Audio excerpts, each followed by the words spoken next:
There, guys, give me a second. I can't find the document. It's because of the screen sharing, I guess.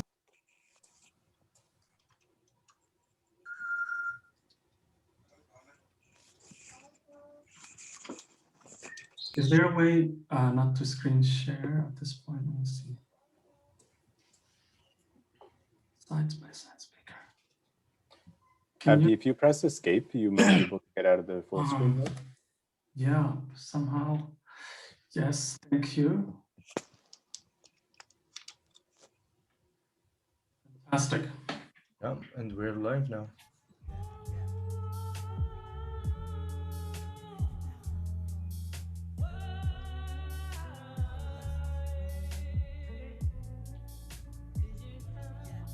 I'm wondering if love really see me worthy. Thinking on the ground, but I'm over 30. Don't know my destination, but enjoy the journey. Destroying all the parts of me that never served me. I'm a work in progress. Hurts to be honest in the search for conquest. I mean surrender in the search for content. Should've hit the club or go and join the convent. Speak the word of God and justify my nonsense. I can't stand up. Fell under the weight of a planet with police. Yeah, they put your hands up. See the bottom of the cup. No, ain't talking to me, I don't understand much. Why we holding hands and I feel the handcuffs? Calling me a man and you get a head rush. Notice something wrong, but you never said much. Wasn't in a plan that you calling red trucks. And I can feel you take a distance. The flame is low, the passion gone. We both had issues and resistance. We both had pain and passed it on. We go in cycles and get lost in these tunnels deep within the mind. Undo these knots we tying off, and that turn this love into a crime. Can I hit it back home? Hey.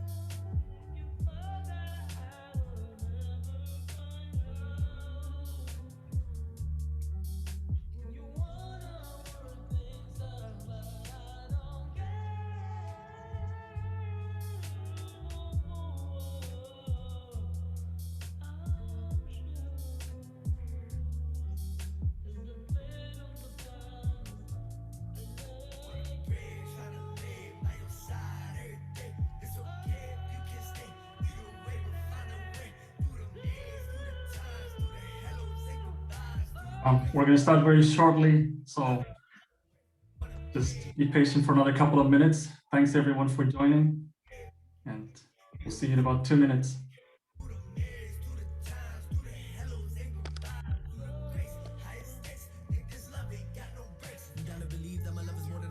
Following orders of my desire, and the guy cold chicken the shirt off hard when I'm in God mode. Backed on the bills and they turn off my lights. Flesh on the bone, wind to the fire, the zeros and all of your dividends. The soul of a body of water, a soulless tsunami. The reason I'll probably be solo to end all this folly. Too many friends, not too many around when we penny pinch. They go when it's time to come dig a trench, but we know they come back when we hit it rich. Rather be hit or miss than a hit or glitch. Rather fall with the truth than the benefit. That's not only when it's to my benefit. Giving up perfection for percentages. Living up in sections where they gentrify. Build above the sky, but they don't let us fly. They don't pay no mind and they don't mind their business. Keep an open mind against the enterprise. Keep devotion with you made to energize. There's a notion of us about to swell and rise. I can't hold you back, my back against the wall. We keep on holding on, we got to sabotage. Living after math and many messages. Parents stuck together, wanna wish them gentle. When they left the paradise, the stormy weather, so that I can flourish. No, I won't forget it. Used to run away and now I'm soaking in it.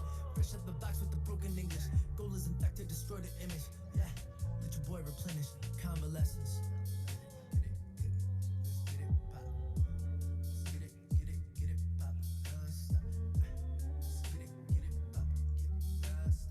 All right, we're going to start in about a minute.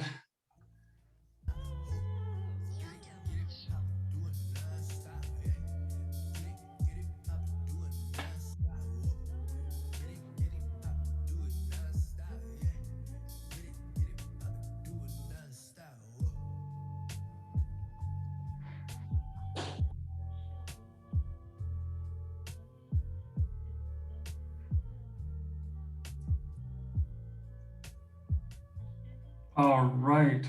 Thank you, Jesse, for that wonderful music. Thank you to everyone who have woke up this morning and to participate in this great event. Good morning, ladies and gentlemen, and welcome to the 2021 Citywide Faith and Welcoming Communities Forum. This forum is led by Toronto North Local Immigration Partnership, organized with InterLIPs and Toronto North LIP key partners. Today's Faith Forum is coming to you from the new reality of conducting business online these days. It's very unprecedented times, obviously, and I hope that you and your families are staying safe and sound. for all the distinguished guest speakers, faith leaders, and representatives in the nonprofit sector who are logged in from different parts of the world. On behalf of Toronto North LIP and the Planning Committee, I formally welcome you to our third citywide Faith and Welcoming Communities Forum 2021. My name is Abdi Yusuf, and I'm the Employment Services Manager at Cultural and Settlement Services. And I plan to be your MC for today, along with a couple of my colleagues from Toronto North who will be facilitating the Q&A sessions. Starting off a little bit with a bit of housekeeping.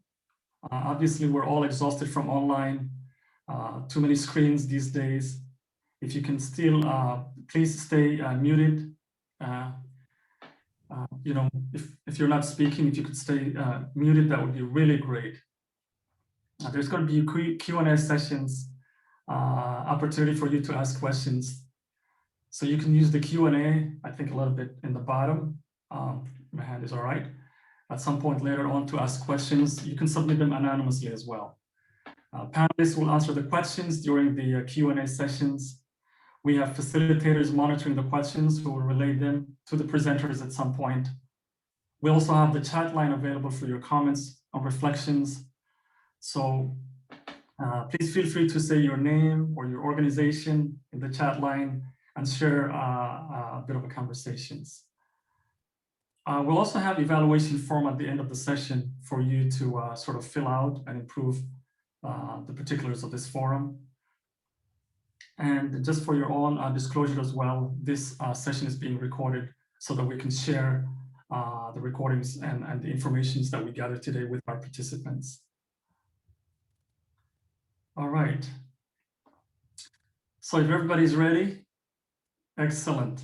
Thank you for joining us. I can see the chat lines are really lighting up and everybody's excited. Great morning here. We're going to start with land acknowledgement here. Beginning the session by acknowledging that we are meeting on Aboriginal land that has been inhabited by Indigenous peoples from the beginning. We acknowledge that the land on which we are is situated in the traditional land of the Huron-Wendat, the Seneca, the Haudenosaunee, and most recently, the Mississaugas of the Credit River. We also acknowledge that Toronto is covered by Treaty Number 13. This territory is subject to the Dish with One Spoon Wampum Belt Covenant, a treaty between Anishinaabe and Mississaugas, Haudenosaunee that bound them to share the territory and protect the land. Subsequent Indigenous nations and peoples, settlers, and all newcomers have been invited into this treaty in the spirit of peace, friendship, and respect. Toronto North LIP is committed to advancing reconciliation with Indigenous peoples in the work we do, especially in the settlement sector. Through continued learning, engagement, and collaboration, we strive to build more meaningful partnerships between Indigenous peoples and newcomer communities for generations to come. So I do welcome you, all of you, really, to our, citywide faith and welcoming communities. As you can see, we have a packed agenda where for the next 3.5 to 4 hours, keynote speakers are available to provide us information. We have amazing speakers from the different parts of the community sector as well as the faith community, 2 panel sessions. We'll try to have a lot of engaging questions and also take some of your questions as well in our Q&A sessions, in our panel session discussions. Great guests as well, poetry and spoken word would be provided by a very talented young man, along with a lot of expertise from the sector. So basically that is what the day is going to look like, because I don't want to run through the whole gamut because I'm going to be going through one-on-one. We'll take a little bit of a break inside there. And then in the end, we have a closing speech by a very esteemed guest that I will announce the name a little bit later on as well. And at the end, we will evaluate and take it from there. But we look for your participation and questions and activities in the chat as well. So thank you for putting up the agenda.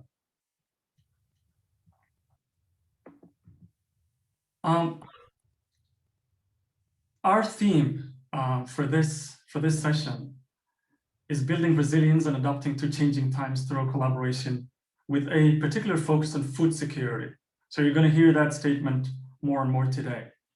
And as we continue to build welcoming communities during the pandemic, we now know that more than ever how important collaboration is. Resilience and adapting to changing times through collaboration are key. And these were reflections and observations from our leaders in the community. We're indeed living in very challenging times. The devastating impacts of the COVID, to the rising movements of anti-Black racism, acute food insecurity issues, uncertainty and anxiety seem to be the new norm these days. A little later in the morning, as part of our panel discussion, we plan to take a critical look into the work we do and who we are to analyze the issue of food security that might be preventing us from building a fully equitable and inclusive society. So we really appreciate your views on this matter today. So to kick things off with our keynote speaker, I'm very excited to welcome Dr. Wendy Sukier, who is the founder of Diversity Institute, academic director of Women Entrepreneurship Knowledge Hub. Dr. Wendy is a research lead of the Future Skills Center. She's the co-author of the bestseller Innovation Nation, Canadian Leadership from Java to Jurassic, and former VP of Research and Innovation. Wendy has been recognized with the Harry Jerome Diversity Award, the Bob Marley Award, Canada-Pakistan Business Council's Female Professional of the Year. She's been named the WYCA Woman of Distinction. Dr. Wendy holds a PhD, MBA, and an MA, and an honorary doctorate from Laval Concordia. Please help me in welcoming Dr. Wendy Sukier to provide our keynote speaker. Dr. Wendy. Thanks so much. It's a pleasure to be here, and I'm really sorry I won't be able to spend the entire day with you. I have a class and another presentation I couldn't get out of, but I think the work that you're doing is really important. And, you know, I hadn't actually thought about the specific role of faith communities in newcomer resettlement, in spite of, you know, when I think about my own personal history and my own family and my own family's engagement with philanthropy and charitable activities and sponsoring refugees and so on, of course, it makes perfectly good sense that this should be an important area of focus. So I took the opportunity to do a little more research, and I'll just share with you some of the things that I found. I'm sure none of it is new to you, but sometimes the research is useful, I find, to sort of justify and reinforce the importance of your work. So can everybody see my screen? Because you all know you do good work, but I found lots of data to actually support it. My screen, you can see the PowerPoint? Yes, absolutely. Okay, thank you very much. You're welcome. I've had a few cases lately where 15 minutes into a presentation, I realized nobody knows what I was talking about. So this is just sort of a high level overview of what I was going to talk about. And I think all of you know this, that Canada still has a fairly substantial proportion of the population that will identify as having a religious affiliation. It's still predominantly Christian, and Catholics are the dominant group. But increasingly in the last decade, we've seen growing proportions of others, partly as a function of shifts in immigration. And so the other thing that's interesting is newcomers tend to be more religious than people born in Canada. So what are faith-based group contributions? And you know, a lot of this is based on research you're probably familiar with, but I thought it was interesting. There's evidence to suggest that faith-based organizations contribute to pro-social attitudes and behaviors, as well as philanthropy and volunteerism. And as someone who works with a lot of nonprofit organizations, volunteerism and philanthropy are sort of the foundation of many charitable organizations. I think there's really good evidence, especially in the immigration and settlement sector, that the work that you do complements existing government programs. There's not enough public funding, frankly, to do what needs to be done. And so faith-based groups really complement some of those programs. Social capital, and I could talk about this forever, but we know that newcomers face a lot of barriers in terms of accessing employment. We know that in Canada, the employment system is not fair, and that we bring in people who are highly skilled and they don't get interviews, and they end up being underemployed. And a lot of that has to do with the role that social capital plays. The people you know, as opposed to what you know, can actually determine whether or not you get employment. And often faith-based communities play a really important role in helping newcomers navigate those systems.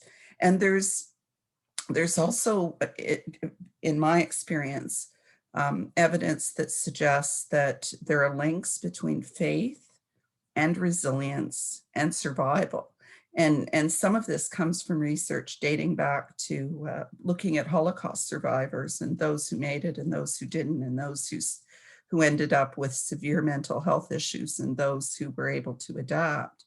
And there is some evidence to suggest that people who had faith and strong connections with religious organizations did better through the trauma than others. And I think that applies to other newcomer groups. I know today you're talking about food security, and it's funny, I have a PhD student who's working specifically on looking at this.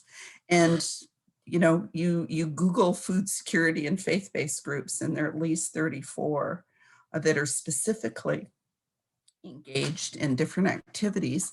And I know from my own experience, my mother had a sort of interesting religious trajectory that followed who she married. And so she was born a Protestant. She converted to Judaism when she married my father. She became a Unitarian when she was dating a man named Ed Ratcliffe, and she ended up converting to Catholicism when she married my stepfather. And yet I remember, regardless of which religious affiliation my mother had, she was always very active. And my parents were, till my stepfather was into his 80s, he was still cooking for Out of the Cold, which was one of the programs in St. Catharines where he lived. The other thing that we've seen is that faith-based groups have played a big role in political issues that have been very important to me. So, For the Love of Creation is a network of faith-based groups focused on the environment. Certainly faith-based groups ranging from the Islamic Center in Quebec to the United Church to the Catholic bishops and so on. We're very active on issues related to gun control and peace building generally. And faith-based groups played a big role in supporting refugees. Most recently, I think the influx of Syrian refugees. Some of the challenges, faith-based groups, especially those with visible signs of religiosity, are targets for hate crimes. And we've seen both a growth in religious-based hate crimes against individuals, as well as some horrific cases like the shooting at the Islamic Center. There are issues, let's not deny them, around competing values and rights, which often are challenging. And occasionally we have examples of extremism, although the research that we've done shows very clearly that the biggest risks in terms of hate crimes and extremism in Canada are associated with white right-wing organizations that tend to be based in rural areas and have guns. I thought this was interesting. There was a study that was done looking at the economic impact of faith-based groups. And even modestly, it was $100 billion a year in Canada in terms of the value of the contributions. And I think in general, what you see is Canadians recognize whether they're religious or not religious. And I would characterize myself as someone who's very secular. but I think there's general recognition that faith-based groups make an important contribution across issues. There's some resistance to engagement in education. That's where you see the general population of Canada having questions, but whether it's healthcare, social services, poverty alleviation, think of the Sustainable Development Goals, and faith-based groups are playing a very important role there. The other thing that's important to recognize is that Canadians are a bit split between those who are religious and those who are not. And so some welcome the engagement of faith-based groups and some don't. And it's almost a 50-50 split. And the other thing that I thought was interesting is the evidence when you actually go to newcomers and ask them about the role of faith-based groups. More than half will say that they benefited. And similarly, the children of immigrants will say that their parents benefited. And I remember even with my father, the YMCA used to be a Christian organization, right? And when he first came to Canada, that's where he lived. So I think it's important, and I honestly, I work in this space, but I really hadn't thought a lot about it. We also see shifts in terms of generations. So there's declining religiosity among children of immigrants. So when we look at the issue that you're here to talk about today and the role specifically in immigration and settlement, again, there's a lot of evidence to reinforce the importance of the work that you do, and especially, excuse me, some of the interfaith coalitions. So we do a lot of research on the barriers, as I said, that immigrants face coming to Canada, and my own experience with my family really reinforced the fact that, you know, bias and discrimination and prejudice can prevent people from fully utilizing their talents. And we know all the research that if you have a quote foreign sounding last name, you're less likely to get a job interview and so on. You know, the experience of racism is often associated not just across immigration groups, but we know that, for example, Black immigrants experience more racism. We know that Black Muslim immigrants experience the most racism. And recently, we've seen a rise in racist attacks on people of Chinese origin, or even those who just look like they might have Chinese origin. So the experiences across ethnic groups of racism really varies, but we know there's systemic bias built into all our institutions and systems. We also know that the experience of racism and some of the experience of newcomers and refugees creates health problems, both physical and mental health. And there's increasing evidence of the impact, for example, of microaggressions, not just on mental health and well-being, but on physical health. And some of you probably know the Wellesley Institute's work in that area. The thing that I find really encouraging, and this was so clear with the work we did with Syrian refugees, but it was equally clear every time I get into a taxi cab and talk to people, is the kids of immigrants and refugees do really well in general in Canada if they have access to education. Canada does have one of the highest rates of social mobility, and you just have to look around the Canadian cabinet to see many newcomers who have made it to the top. And so, you know, I think that gives us hope. And I think that's also a message that's really important for newcomer families, is to think about the future of their children. We also know that COVID has had a devastating impact on everybody, especially on newcomers, racialized newcomers, and low-income newcomers. So there's research that, and I won't go through this in detail because I know I only have a few minutes, but there's lots of solid research that does show that faith among immigrants plays an important role in their settlement. It helps them in coping with stress. It helps them coping with, you know, the insecurity and the lack of sense of belonging. and provide support and meaning. It, as I said, you know, for me, what's really important is seeing what happens with kids. Often faith-based organizations play an important role in settlement services, in language classes, in helping people understand the culture. I remember one of the funniest, one of the Syrian refugees that we sponsored. I led the Ryerson University Lifeline Syria Challenge. We raised $5 million and we privately sponsored 400 Syrian refugees, mostly working with faith-based organizations that were the SAWs. And I remember one of the very well-educated men talking to me about how useful his intercultural classes were, because he finally understood the Canadian sandwich. And the Canadian sandwich was, oh, Abdi, you've done such a good job. It's such a pleasure knowing you. It's so wonderful that you're here and you make such a good contribution. There's just this one thing that you need to improve, but we love you. You're wonderful. You're excellent. And for him, it took a really long time, because Canadians are, for the most part, covert and passive aggressive. It took a really long time for him to understand that the important piece in that long thing was there's this one thing you need to improve. And those kinds of miscommunications are really, really hard to address. You know, someone like me cannot explain to someone else what those sort of invisible, unspoken rules are, because they're invisible to me. I don't understand them. I don't see them.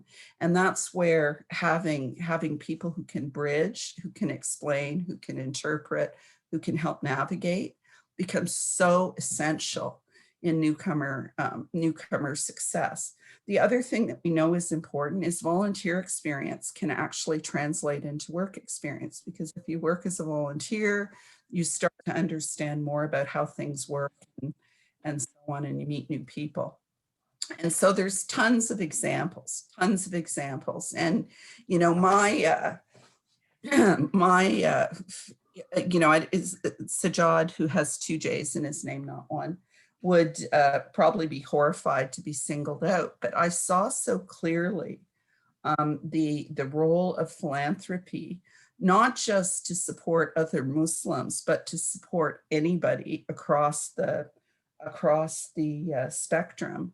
When I attended some of the events around Eid, for example, with people like Sajjad Ibrahim, and when I was working on the Syrian refugee project, he donated $600,000. And what was interesting, he said, I wanted to pick the families, and he wanted to pick the most vulnerable, the child with leukemia, the man who would never work because of a back injury. He very specifically identified families who no one else would have supported. So, you know, I firsthand have seen the benefits.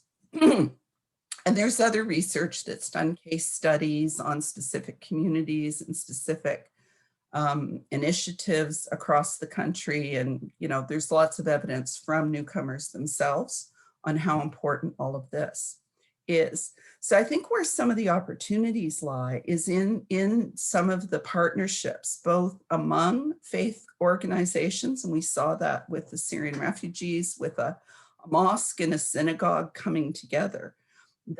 That sends a signal that goes way beyond the material support they're providing to the Syrian refugees, and sends a signal throughout the community and across Canada about tolerance and peace and so on. The other opportunities for collaborations are, of course, with mainstream organizations, and a lot of the faith and ethnic organizations can play a really important role in helping the mainstream organizations do a better job. And when we were working, for example, with Syrian refugees, it was actually the Muslim Students Association at Ryerson that did a lot of the heavy lifting for us, that helped translate stuff into Arabic, but more importantly, helped us better understand what some of the cultural issues were that we were up against. So I think there's huge opportunities to share and exchange ideas. And also, you know, mainstream organizations have services that often are really hard to navigate.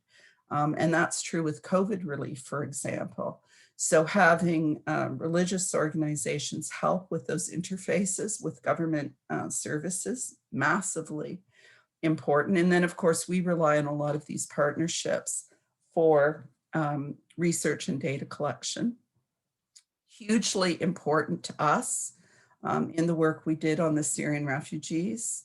And in fact, I sponsored a Vietnamese family in 1979, and it was through Catholic Family Services. So when I think about it, I can see, you know, across many years, how important faith-based groups have been. We worked with organizations like ORAT, which provide all kinds of information. And in fact, you know, we're going to refugee camps ahead of the government and bringing families over.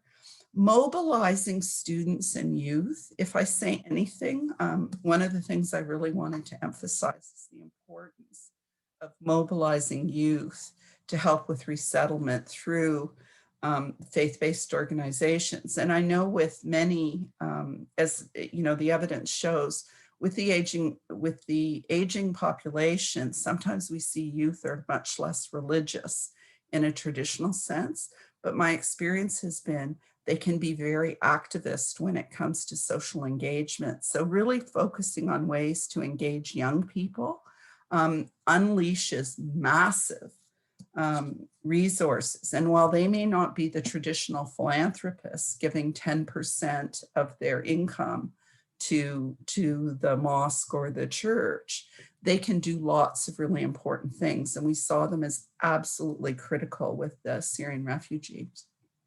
The other thing is that private sponsorship of refugees, in our experience, provided a very powerful counter narrative to Islamophobia. And this really reinforced for me that you can't fight hate with reason. You can use the facts and you can talk about human rights and so on, but you have to fight hate with empathy.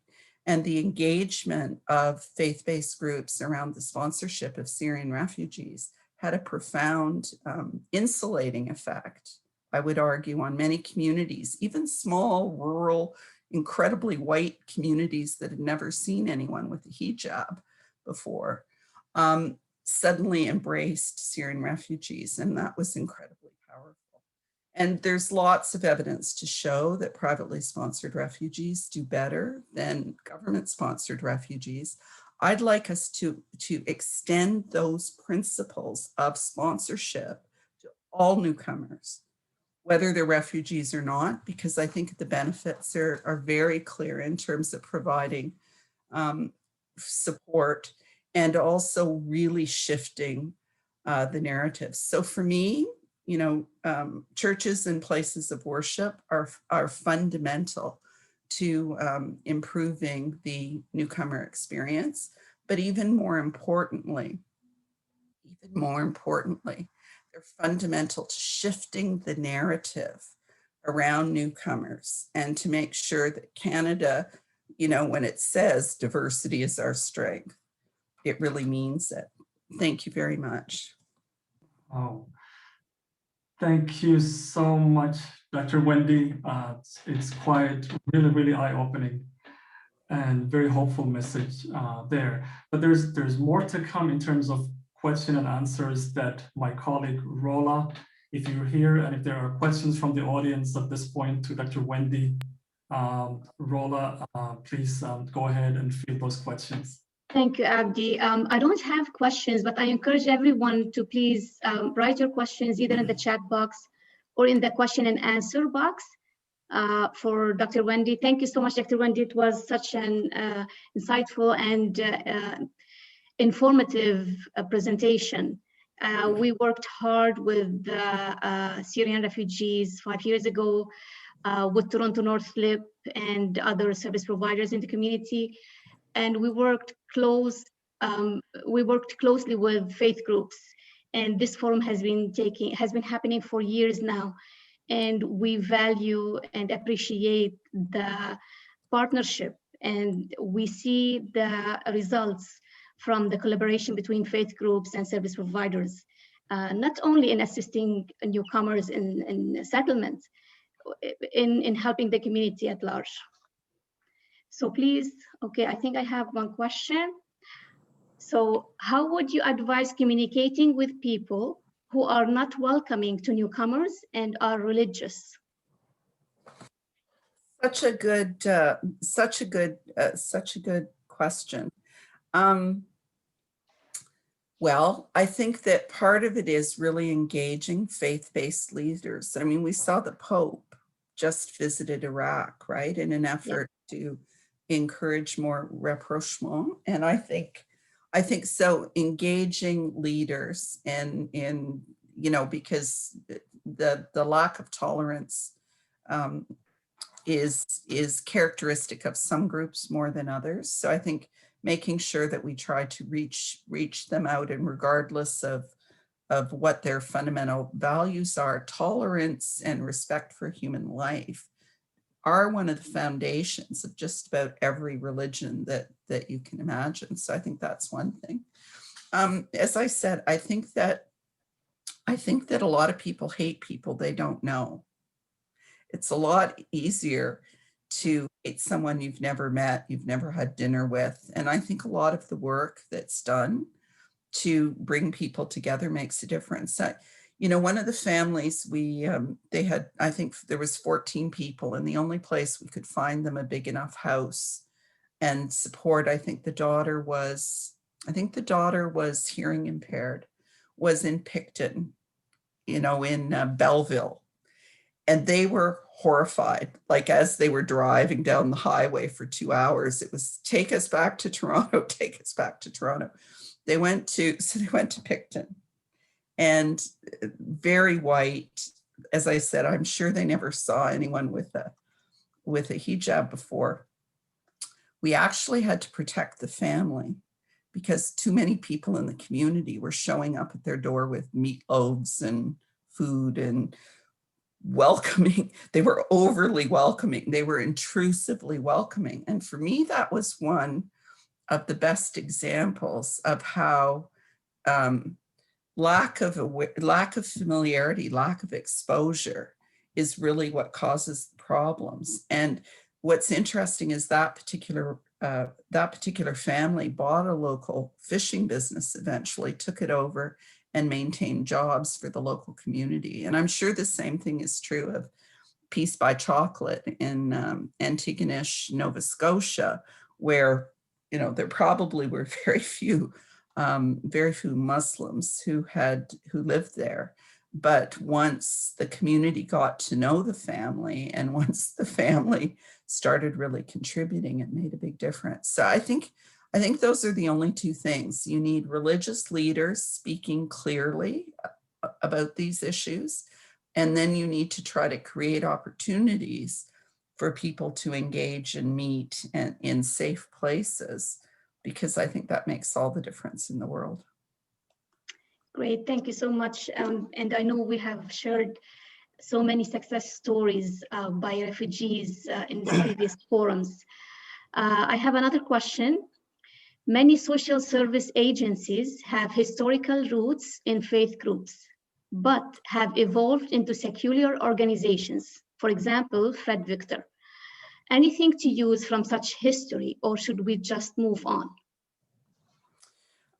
You know, it's really interesting because as Canada becomes more secular, I think we tend to forget the contributions of faith-based groups, and the YWCA is a really good example. It was or the YMCA, or both of them, the Young Men's Christian Association. It clearly had its roots in Christian philanthropy, and now it's a very secular organization. But I think that young people in particular, who are born in Canada, who may not have religious affiliations, don't necessarily know the history or the contributions. And I think we have to remind them about some of the things that happened. that gave rise to a lot of these services, while at the same time recognizing, and this is very contentious, of course, even at Ryerson, that in some cases, well-intentioned ancestors did harm to the very people that they intended to help. So, you know, there are tensions there that we have to navigate, but I think it's very important to recognize where those contributions were made. And I certainly hadn't thought about it at all until I was asked to give this talk. And then I thought, oh yeah, that's where my dad stayed when he came to Canada. So. Yeah, thank you. So I have a couple comments. Any comments about systemic and political barriers promoting partnerships among faith-based communities? Well, you know as well as I do that there are long-standing political conflicts that tend to pit some groups against others. And I'm always very impressed when people who, when Muslims and Hindu people come together, when Jews and Muslims come together, when Christians and Jews come together and so on, because there are historical, even, I have friends who grew up in rural Nova Scotia, where for a Protestant girl to date a Catholic boy would have been, reason for being kicked out of the community. So, these historic tensions between different groups are well understood, and all you can do is try to erode them again with leadership and community engagement, I think. And also countering, like there's so much work to be done to counter stereotypes of what it means to be religious. And, one of the big eye openers for me was one of my PhD students, Ruby Latif, for example, did research on Muslim women, those who were wearing hijab and those who weren't. And the perspectives of Muslim women wearing hijab, which is, a sign of religiosity, was certainly not that they were being oppressed by anybody. In fact, in many cases, young women deliberately started wearing hijab as a sign of pride, because they were so offended by Islamophobia. So often we have to be a lot more sophisticated in our understanding of what religious symbols mean to the people who are showing them, as opposed to imposing our own views on other people. Very interesting, thank you. Another question, how do we get the government and health professionals to see spiritual care and religious works as essential services? It's interesting. I really don't know specifically. What I would always say is that people act out of self-interest. And that's part of the reason why, the work that we do at the Diversity Institute, even though it's grounded in a commitment to social justice and values, we always frame it as the business case, right? Why this will be good for you and your organization, what we can do for you and your organization. And people, for the most part, are self-interested. So I think that if you can do a good job of showing how those partnerships will help organizations do their job better, they'll be more open. I mean, Ruby Latif did work, for example, on Muslim women and access to mental health issues for the Canadian Mental Health Association. And it was a real eye-opener to them because, if you don't understand how stigma plays out in faith-based communities, if you don't understand the barriers to women getting certain kinds of medical attention, if you don't understand how medicine and healthcare are seen by those communities, you can't do your job and provide healthcare for all. So I think, for me, research is actually useful, and the kind of business case, how we are going to help you do your job better, because you're not doing your job well now because you're excluding people because you don't understand them. Making sure hospitals have dietary options that don't violate people's religious beliefs. That's huge. Yeah. Yeah. Dr. Sukair, we have so many questions, but I think we're tight in terms of time. We're going to take the last question. And if we have any questions unanswered, do you mind if we share them with you so we can get the answers? And Not at all. I put my email in the yeah. chat, and I'm happy to share my slides. Our last question is, Toronto is starting to encourage people to move to other parts of Ontario, but many want to stay here. Is there a way to bridge this gap? So I'm not sure. I mean, I'm not positive that Toronto is deliberately pushing people out. I think that what's happening is that, you know, the cost of living, and it was terrible when we were trying to support the Syrian refugees, like to live in downtown Toronto where a lot of the jobs were, was so expensive. We couldn't afford it. So we'd put people in Brampton and they'd be spending 2 hours, you know, coming to and from work. I think that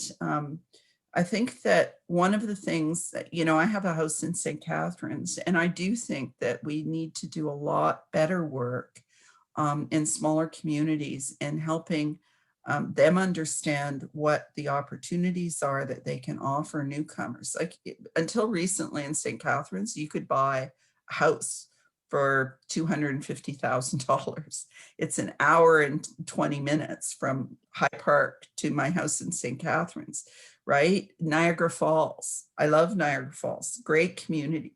You can still buy affordable housing there, but you don't get the same access to a lot of cultural and religious sorts of supports. And so I think what we have to do is help smaller communities understand the value that newcomers and refugees bring. And there's no question, like everybody needs immigrants to keep the economy going. But then we have to look at making sure that they're welcoming and that the services are there. And I can tell you from my own experience, you know, I see Islamophobia as a very serious problem. In general, I don't think about anti-Semitism, like that's so 1950s to me. You go an hour and a half outside of Toronto and they're still talking about, you know, things that the Jews did to Jesus. So for me, that was really quite a devastating shock. And we have to recognize that the levels of religious tolerance in some smaller communities need a lot of work, and we have to put the resources in there to make sure that newcomers have more options, because affordability of housing, you know, owning a house is one of the clearest signs someone has made it. And owning a house in downtown Toronto now is out of reach for most people. So there are real advantages to settling in smaller communities if we can get the other pieces together. Thank you so much, Dr. Wendy. I think this was our last question. Abdi, over to you. Thank you so much, Rolla, and thank you, Dr. Wendy, for that engaging questions. We've got a lots more to come, and hopefully we'll find you in our next sessions. Thank you, Dr. Wendy. Thank you so much. It's been a pleasure, and I apologize, but I do have to go. All right. Have a great day. You too. Thank you so much. Moving along, a young gentleman that doesn't need any introduction. I'm going to allow him to introduce himself. Right. Mr. Sergio Guerra, take it away, please. I'd like you to introduce yourself through your art, poetry, and any other expressions you have. Sergio? Thank you so much. Can everybody see me and hear me? I can definitely see you.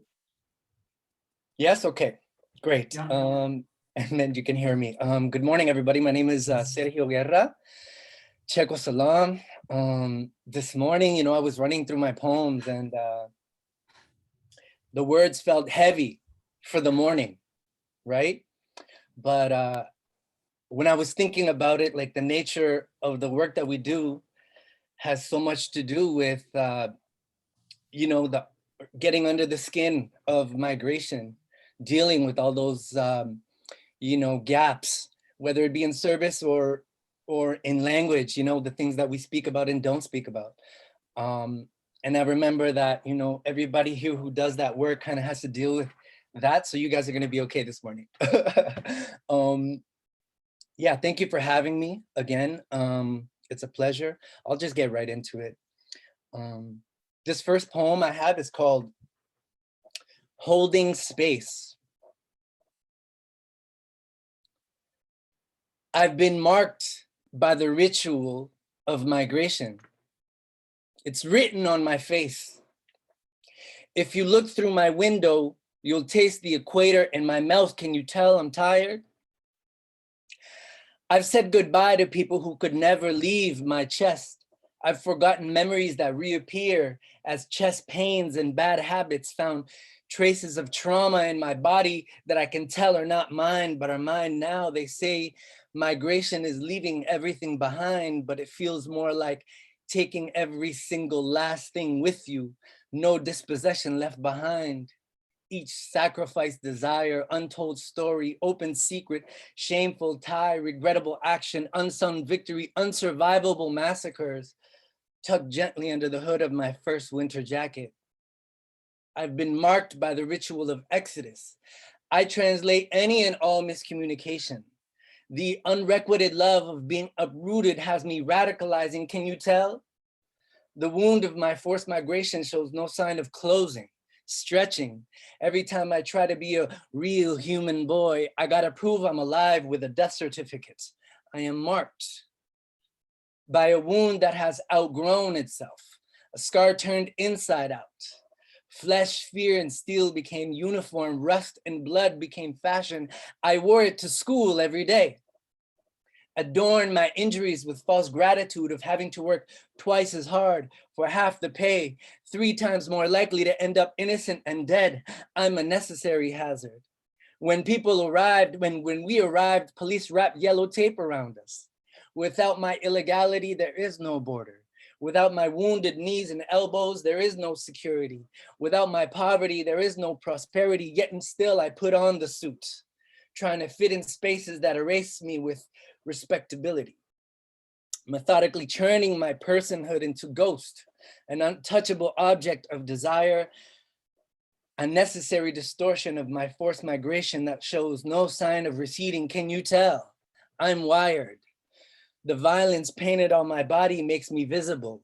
The possibilities of my soul remain invisible.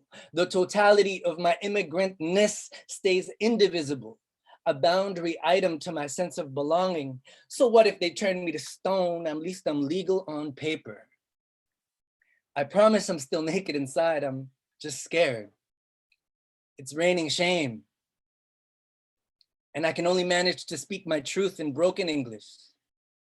The truth about me became fiction, marked by an interruption. The sudden stop of, I don't belong here. Can you tell that I've studied and became sick? Knowledge grounded in the denial and the fetish of my trauma. We were already suffering from the sickness of modernity, and they say sickness complicates injury. I say fleeing felt like falling. Back home, they say I'm no longer one of them. Round here, it feels like I've never been one of them. At this point, I couldn't choose if I had to pick one of them. So many gods along the way. I'm sure there can only be one of them. I'm tired. Can you tell that I want to go back to where I came from? A place devoid of category or demographic, a space of allowance and acceptance, a site where the marks on my body are not the marks of my belonging, where one is of many and many are for one. An option rather than an alternative, where truth is in parentheses, not exclamation marks. Can you tell? The marks of migration cannot determine my settlement. Assimilation cannot be a crutch for my integration. You must see it written on my face, but I want you to hold it in your hands and own it. I'm not yours, I'm not theirs, I'm barely mine. Mark or no mark, can you tell migration is what happened, but not who I am? Thank you. That was the first poem. Oh, I can see one person clapping. It's weird having no response. People should unmute just to snap. It is amazing. I tell you, thank you. Okay. Amazing. It's okay. Thank you so much. I'll go into my second poem. I hope everybody's doing well after the first one. Yeah, I'll get right into it.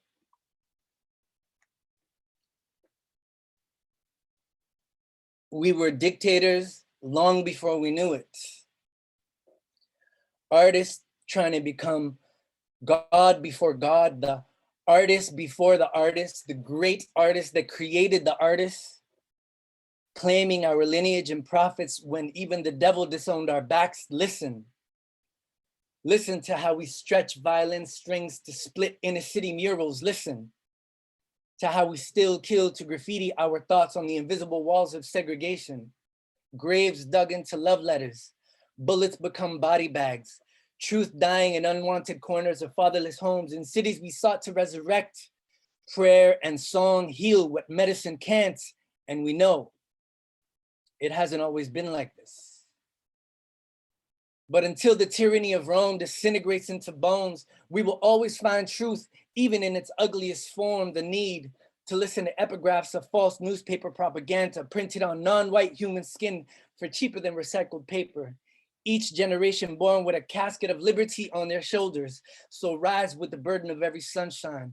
Lovers that bury graves and dandelions, but death is not the issue, it's evil, medieval. Dear worshipers of cobblestone roads, great cities rise and fall in the sun, so they in the sun cannot be God, for God has no limit. God is forever, so if it began, it is not, and if it ends, it was never. Listen. As much as they tell you Picasso was never his painting, Neruda never his poems, the future began yesterday, so let it die nameless like those who changed the world. There to seek places where God is foremost and not forsaken, where assassinations no longer reach our screens, battlefields bloom on the tongue of a widow's cry, made to comfort those who need to keep rebuilding foundations. What do they say of their origins? Mogadishu to Nairobi, Cairo to London, New York to Moscow, Beijing to Mecca, Darfur to Havana, in neighborhoods where the deserts wrestle the sun for better, but for now, welcome yourselves to before maps, conversations in code words, loves hang on a noose made of Wi-Fi. Welcome yourselves into the realm of crooked backbones of empty watchtowers. Listen to the horses in the hollow of your ribs screaming for answers. If you had to give birth to your mother, how much more grateful would you be? If rhetoric was tangible, would that not defeat the purpose of philosophy? Listen, Lucifer and apples, listen, vines and sacred geometry soaking in physics, listen. All that was left of our chest was empty war trenches and amputated knees, telling us they freed us when we were already free. Listen, America's an intoxicated torchbearer. Listen, Judas was wearing a wire, revolutions in the bristles of a broom, the angel of death putting death to death. But what is death in the absence of life but a moment of silence? I'm not a competitor competing to teach. I'm just a teacher teaching in a competition. So listen, the greatest lesson in history is that we don't seem to learn a thing from history. So maybe what we ought to do is listen. Wow. That's the second one. You know what? We are all listening. I am infectiously inspired. Thank you, To Ati. tell you the truth, personally, I didn't know how to react. And I know if we had the chat lines and everybody's reactions, quiet inspiration, this was something. You've lit up the place. It's so infectious. I don't even know what to say at this point. But we're just getting started. We're just getting started. Thank you so much, Sergio. That's right. Thank you for being here. You know, the energy is waking up every day and inspiring ourselves sometimes. And if I can provide that for you guys here, I'm more than happy for the work that you do. It's so important. So thank you for having me again. And I hope you guys have a great day here during the panel and exchange a lot of knowledge going forward. And I appreciate it. Thank you, Ati, for having me. If I may, Sergio, you are blessed. Course. You are blessed. You are blessed. Oh, thank you so much. That's a very kind thing to say. And we're just getting started. Stay tuned, ladies and gentlemen, because Sergio has just sort of sparked the energy. And in the afternoon later on today, we have amazing closing speech. So with Pandit. So please don't go away. It's going to be an interesting day. There's going to be a break at some point between the panel discussions. Sergio, you look beautiful as always. Thank you so much for the beautiful. Appreciate it. God bless you guys. Thank you so much. Excellent. How about if we go to our panel discussions now, because there's a lot to say here. There's a lot of interesting program to come. So as we go into interfaith service provider, COVID response, food security conversations, amazing panelists are coming up. A bit of context here, what's about to come in panel one, right? We know that the pandemic has brought major changes to financial stability with extensive job losses and reduced hours. You know, food security has signaled that financial impacts of the pandemic led to a number of Canadians living in very, very dire situations. I mean, who would have thought poverty, Canada, right? It's quite eerie, but absolutely, that's what we had over the last year. Food banks and meal programs have continued to provide aid to people around the country. However, advocates and organizations say they're not meant to be long-term solutions. There are larger root causes to address, like poverty and affordable housing, obviously. So we need to make sure that all the interventions to alleviate food insecurity are equitable and are reaching people. Today, we're very privileged to invite a group of subject matter experts, as you can see on the screen, collaboratively working together to tackle food insecurity. And to kick things off, we have our first group of panelists. Let me just run through the names first of all. We have Junija Fargiz of United Way of Greater Toronto. We have Dr. Abdul Hamid Hatiani, Ansar Foundation. We have Pandit Sharma of Hindu Federation. Stay tuned for the closing speech because that's going to be powerful as well. And Sam Mo, from East Toronto Chinese Baptist Church. So a little bit of a quick introductions and we'll get to questions very soon. So Junija worked at United Way Greater Toronto as the manager of neighborhoods, implementing strong neighborhood strategy and supporting local residents.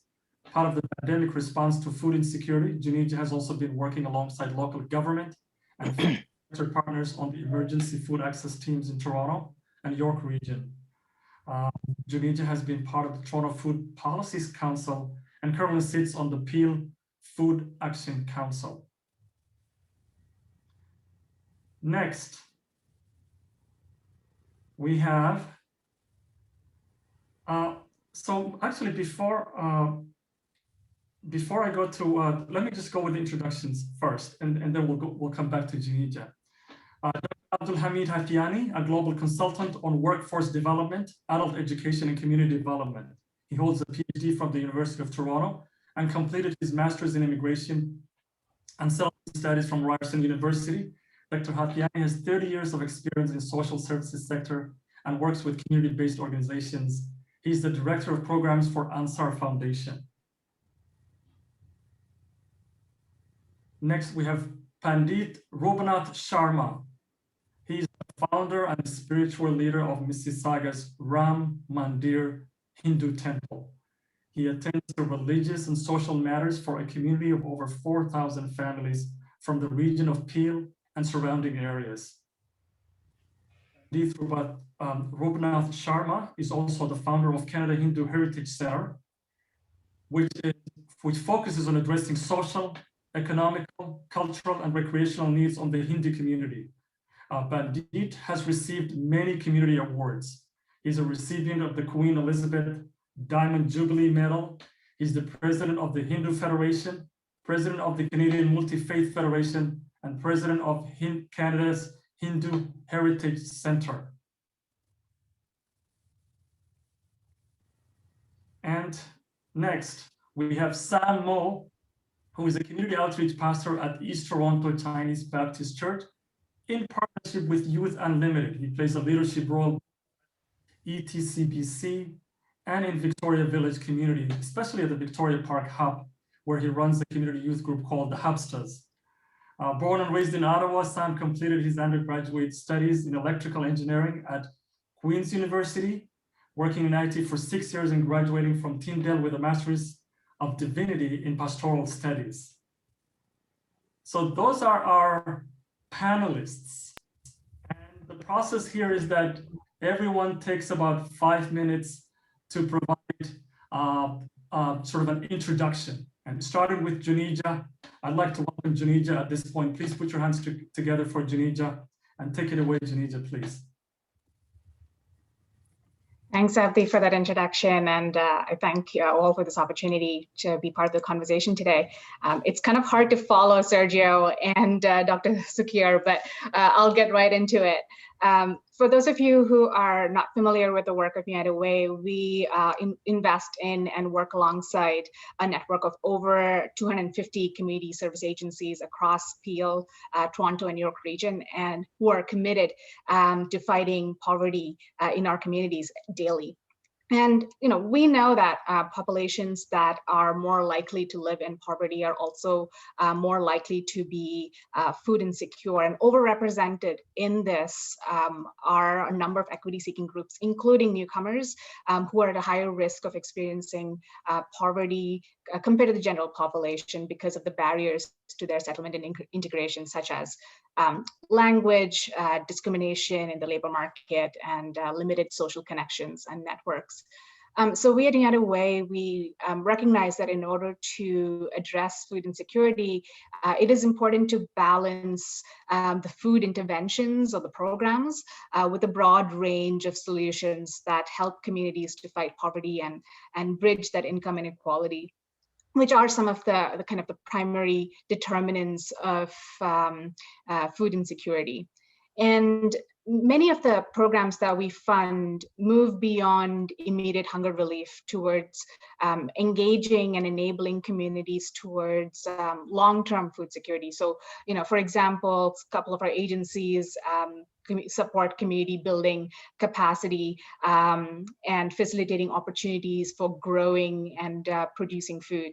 As well, a number of our funded agencies use food programming like congregate dining, community kitchens, gardens, as a tool to bring people together, to foster connections, to reduce social isolation, promote diversity and inclusion, but also help navigate access to other resources such as housing, mental health supports.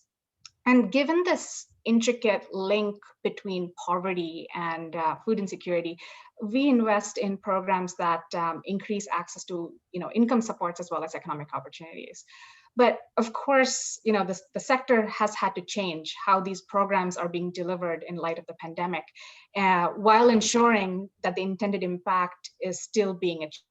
So, we've seen agencies shift to virtual community kitchen sessions or sending balcony gardening kits along with their food hampers. So we're trying to be innovative in how we still continue to address the issue. And during the pandemic, we have doubled or tripled up our collaborative efforts as part of Toronto's community. We have been working alongside the City of Toronto and a number of service providers in geographic clusters, coordinating the local response and services. And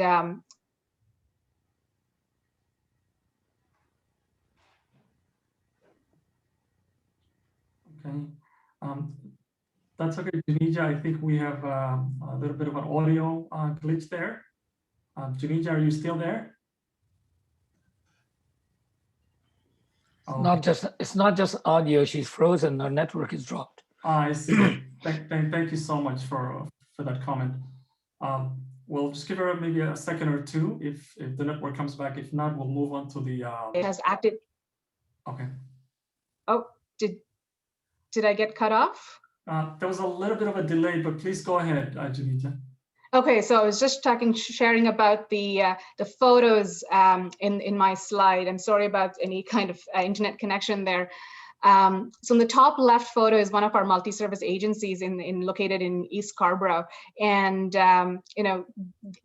we had matched up meals from community kitchens and commercial kitchens to this agency that acted as a meal distribution hub, and there were local community groups and organizations that went to this organization and picked up the meals and distributed their own clients and networks. But what's beautiful about this particular work is early on in this initiative, they actually partnered with one of the places of worship in their community that had additional space for freezer and distribution that, as the need increased and the kind of supports increased, needed that space support. So it was good to see that partnership taking place as well.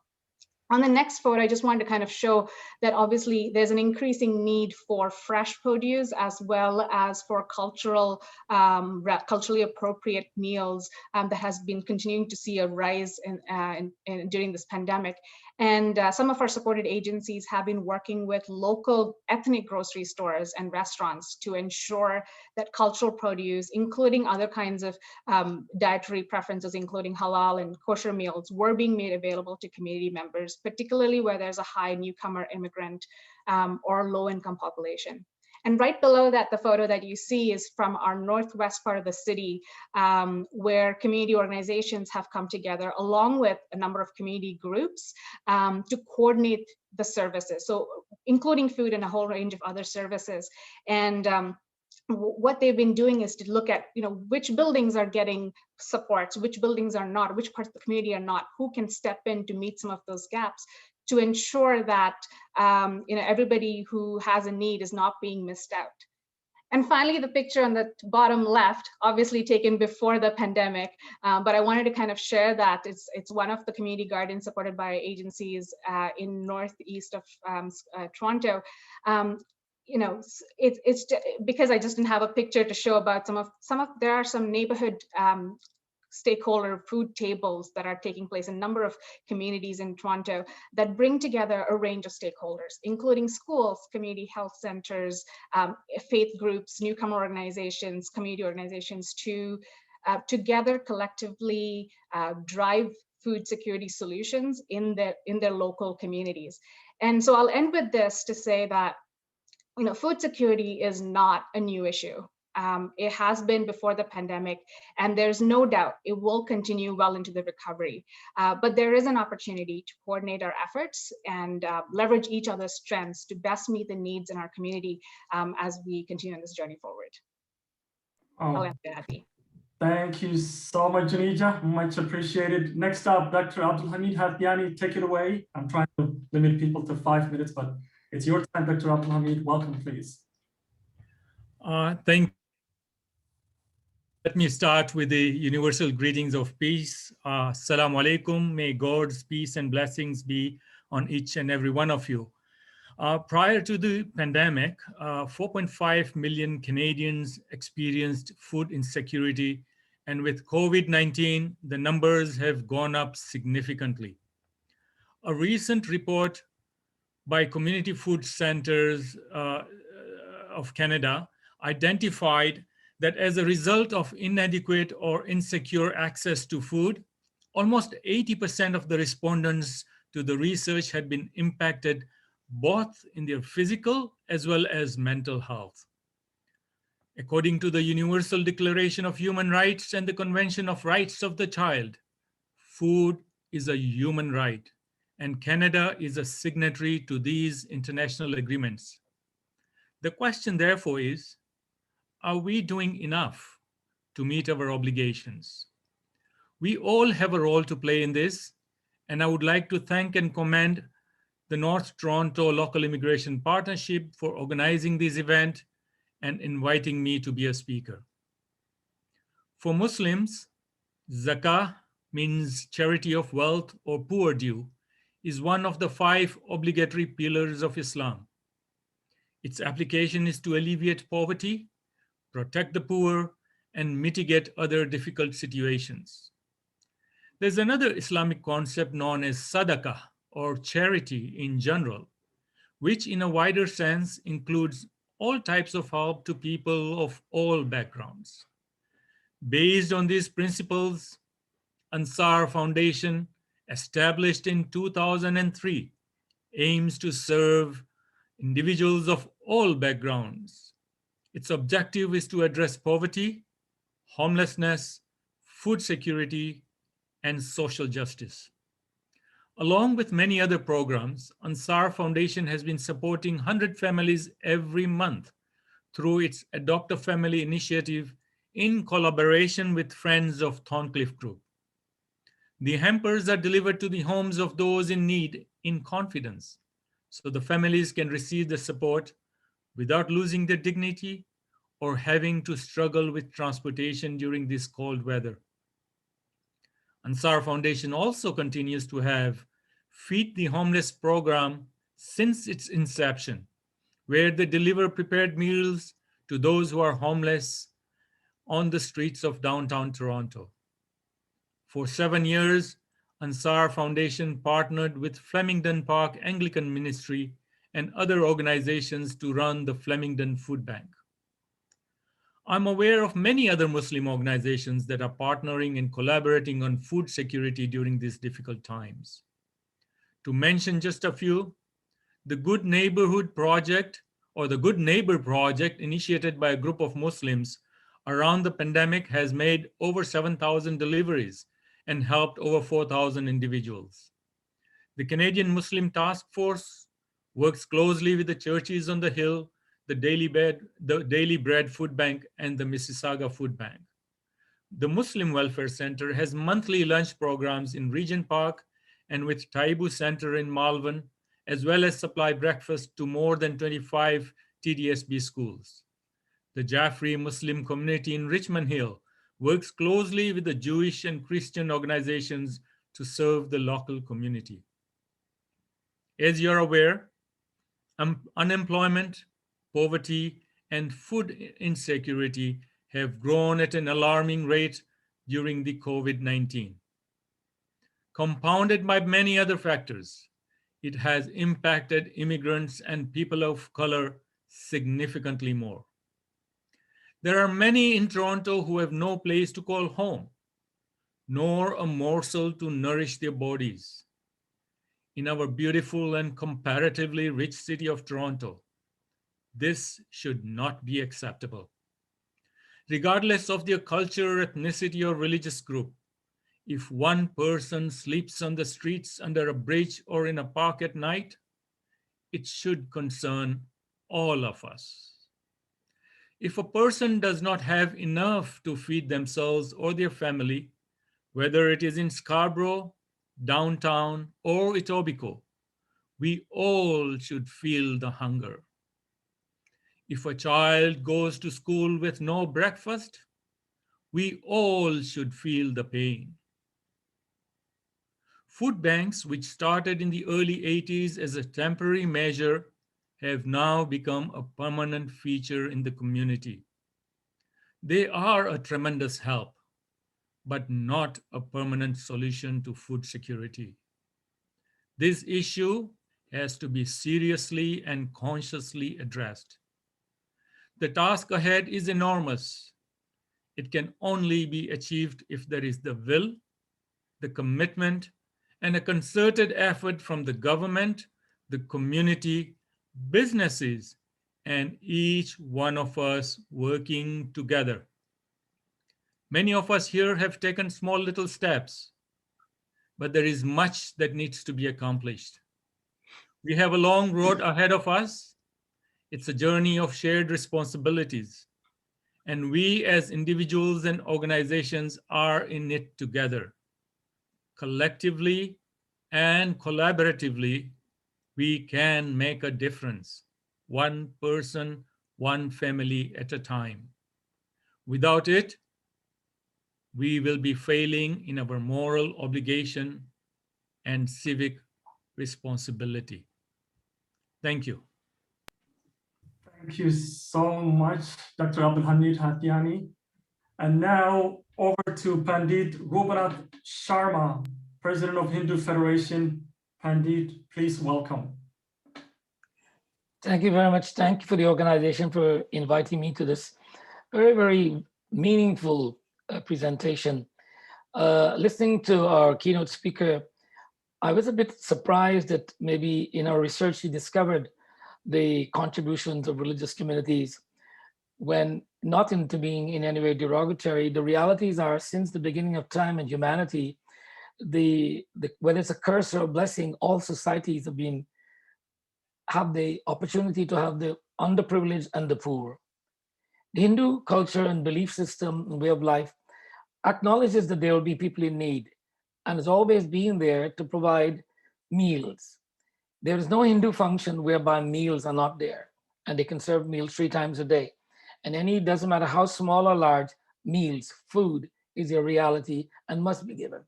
I believe in the Christian tradition, breaking of bread, sharing of grains in Hinduism. So giving food to those in need, and it becomes such a common way of saying that all of our temples, and I'm wearing 2 hats today. I'm the president of the Hindu Federation and the spiritual leader of the Mississauga Ram Mandir, a temple in Mississauga. So I will go across boundaries of these 2 organizations from time to time. I represent the Hindu Federation, which is a body of 20 significant temples in the GTA. All of these organizations prepare meals prior to COVID-19, prepare meals literally 7 days a week for the general public. Now, the general public did not mean only the poor. People who have full family lives will come and join and sit and eat with those who do not.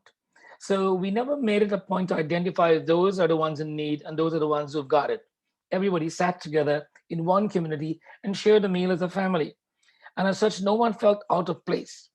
But society and realities of conditions forces us to say, okay, those who do not have meal go to this place.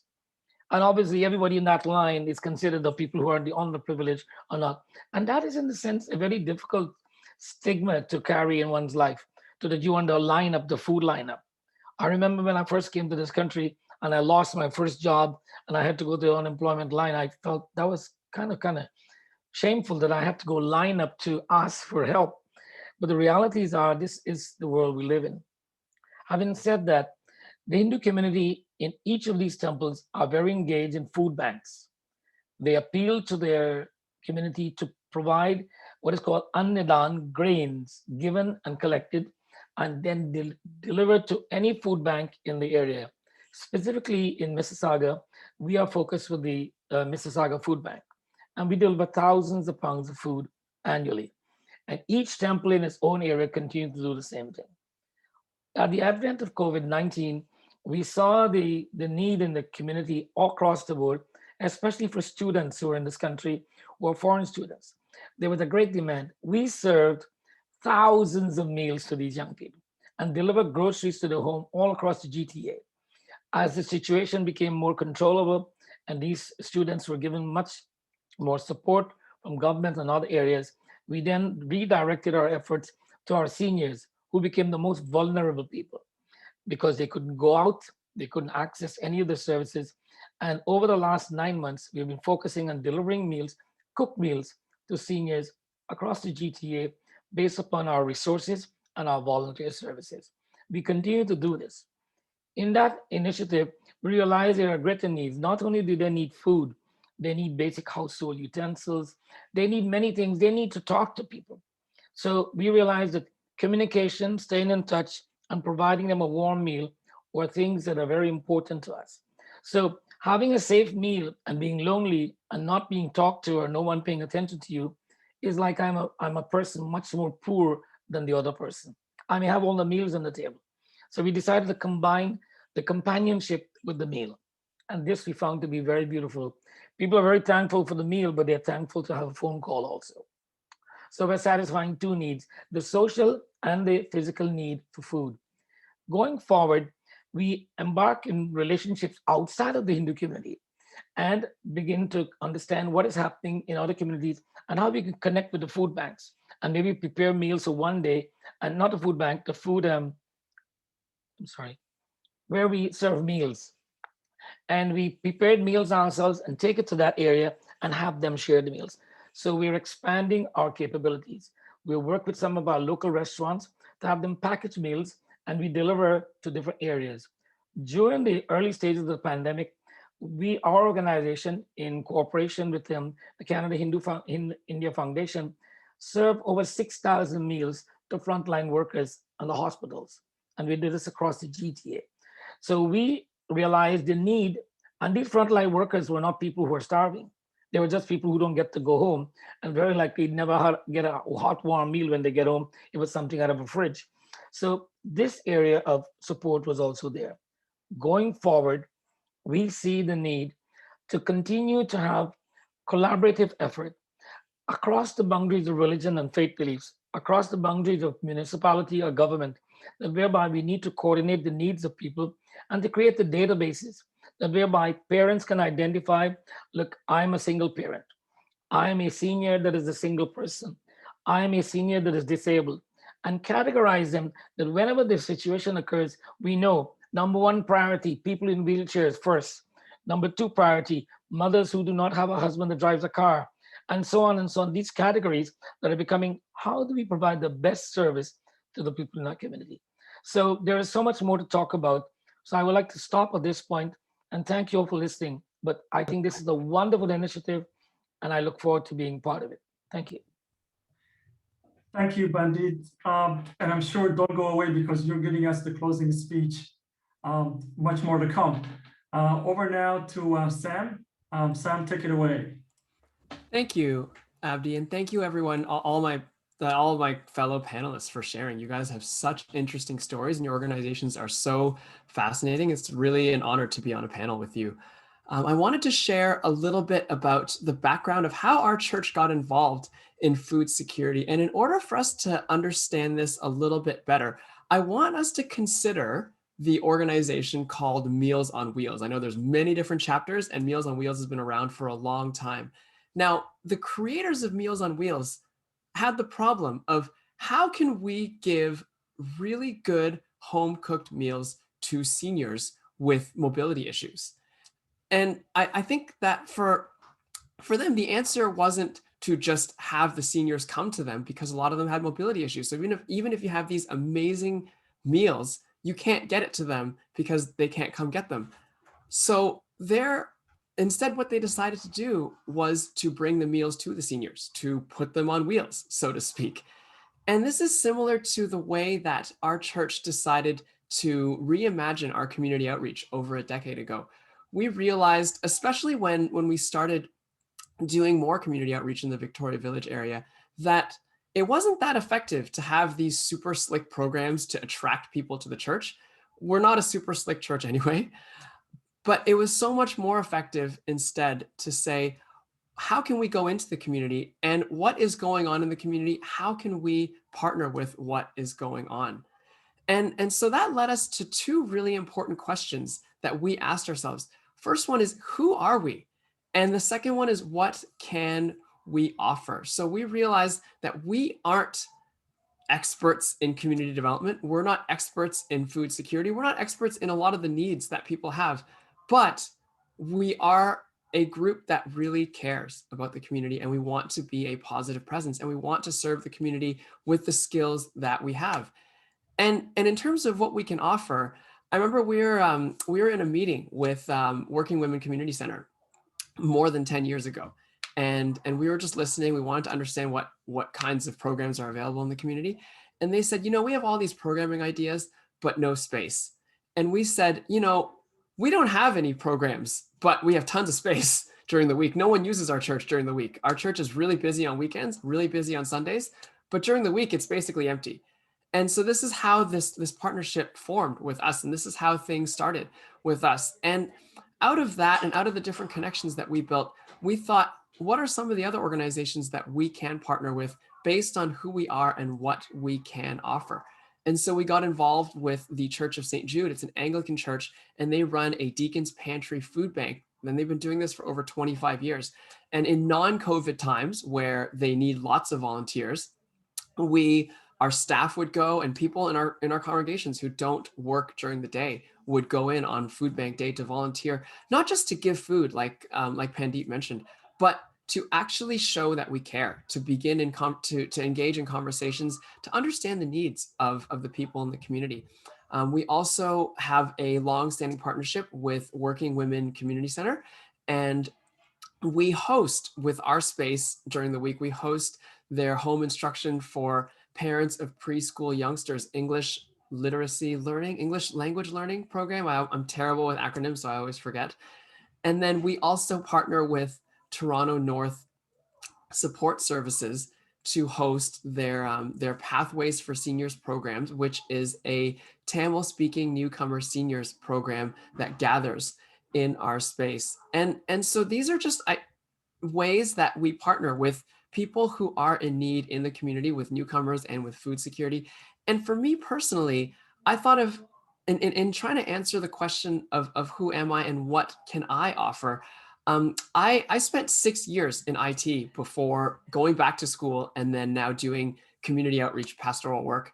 And for me, I thought, how can I use the IT skills that I have to be able to actually help people in the community that we're in Victoria Village? And so I got involved with Working Women Community Center, and we applied together for this grant called the ECSF Food Security Grant, where we empower different organizations in the community to pass out food hampers to fill this gap of need during this time in pandemic. And so for me, I was able to use my IT skills to manage all the online registration, all the online coordination, the reports for the funders, the reports for people running these events. And for me, it's been a huge blessing to be able to actually use the skills that I have to help people. So that's a little bit about our church. That's a little bit about me. And I'm going to hand it back to Abdi. Thank you so much, Sam. Much appreciated. I know the content and substance is really, really amazing. The panelists, in the next session, gonna field a couple of questions because we're running a little bit behind in time. We might shorten our break though, just to get it going. But first question, if you can tell us your experience around partnerships and collaboration. We have the service sector and we have the faith community. How much talking to or collaboration has been happening in the COVID year last year? Any best practices that you can suggest? And I'm just gonna put it out there to see who would like to respond. Junija, perhaps if you want to take a crack at it, that would be great. Absolutely. And I kind of piggybacking on what Sam was saying in terms of just even to talk about space, right? I think it works both ways. During the pandemic, we had one of the agencies actually offer space to one of the food banks operated out of a place of worship. And that was because early on in the pandemic, there were regulations that prevented some of the church spaces or the spaces to at least pause on their operations. And so it was, they invited this place of worship to actually use their agency space for putting in packages together and operating there for about 3 months during the pandemic. But at the same time, there were other places where and in the example that I shared before, we had a space available in a place of worship. And because there were not enough freezer spaces or storage spaces, the agency was able to use it. So there's both opportunities to in terms of space for both partnerships to take place from a faith community as well as community agency. The other one is the people power. We in North York, we actually had one of our agencies that had a kitchen space available to make the meals, but not enough staff because the staff were in front lines providing all these other services. So we had one of the faith communities say, you know what, we have members on our team that have the food handling training, and there's a public, this organization has a publicly certified health certified kitchen, so let's match up and prepare meals together. And so there was an opportunity there to actually bridge some of these strengths that each organization or community had in order to ensure that the needs in the community were being met. Another example I can think about is also the gardens.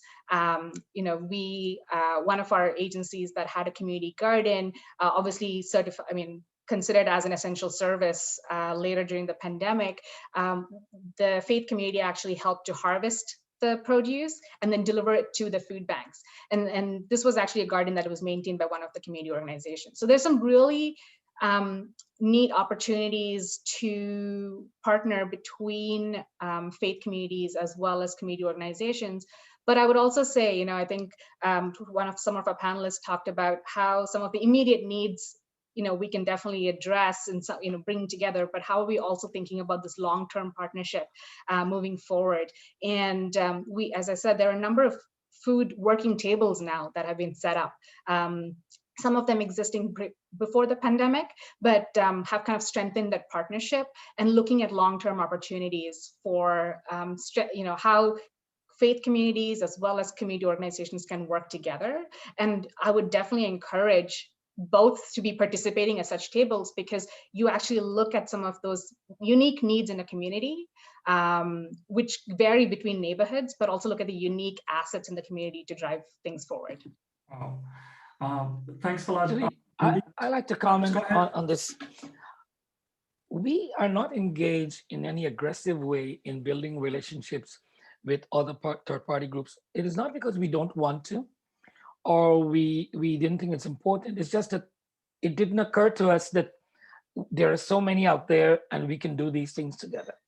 But what I'm realizing out of this meeting and prior meetings over the last months or so, that there is a need for us to get together in some formal way, similar to what we're doing today. And maybe Denise, working with you and others, the Canadian Multi-Faith Federation, which is another organization that I represent, represents all faith groups in Canada. And it was originally the Ontario Multi-Faith Council. It would be good for us to get that group representing religious bodies to establish a forum with the groups that represent government services and non-governmental services, agencies that are serving the community, to meet. And here's what we are doing, here's what you're doing, how can we get together across the board to make this an ongoing thing? And I would like to take on that initiative with anyone here, that going forward that we put this together and have a formal forum of bringing us together. If I may, Abdi, go ahead. Yeah. So I tend to agree with our Pandit here that something needs to be done. I mean, this is an opportunity for us to come together. And it has been challenging, to say the least. I mean, COVID has brought its own limitations and restrictions in terms of communication and meeting each other.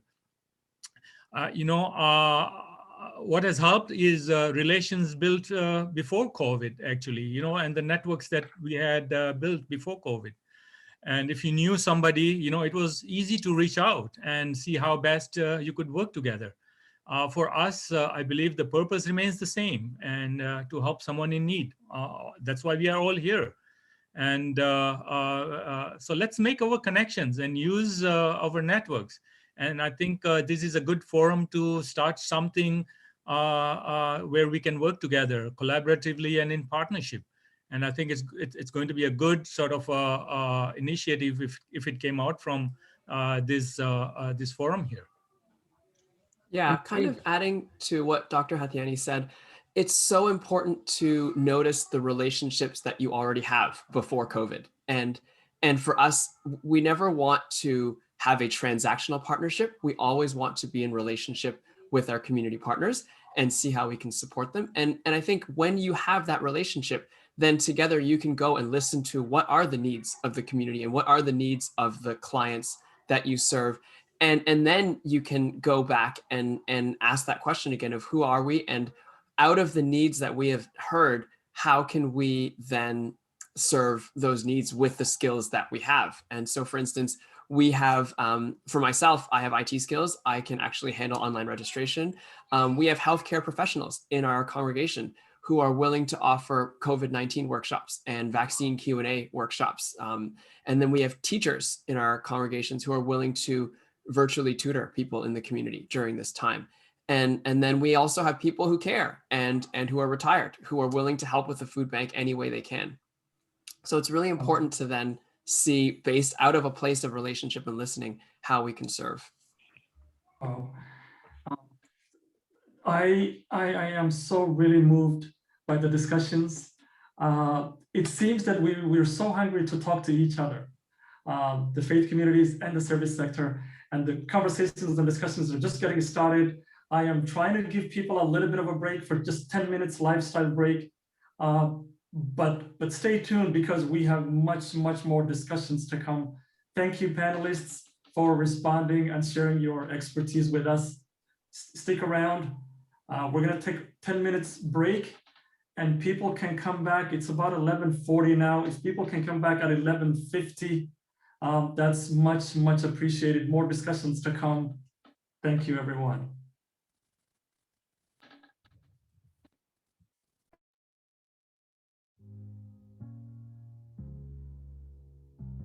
I'm trying to make it to a land of promise. The how is the sweat on my brow when hands are honest. I don't need much, my plans are modest. Saving money so that my kids will have for college. Staring at the map, looking at the land astonished. It's all feeling is out of reach, is the hand of God is. I was trying to make it there. Pull up my stakes and no mistakes are clear. I know to never put my faith in fear. Waited on opportunities, hoping that they'd appear. And we play by the rule and see politicians will break them here. So I branch out, never was a beggar with my hands out. My ethic is first in and last out.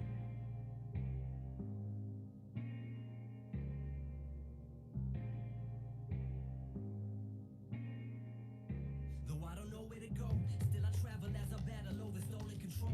Still unraveling the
escape no more. Office building lobbies wasn't safe no more. And it wasn't like they wasn't getting chased no more. Just the freedom was better than breathing, they said.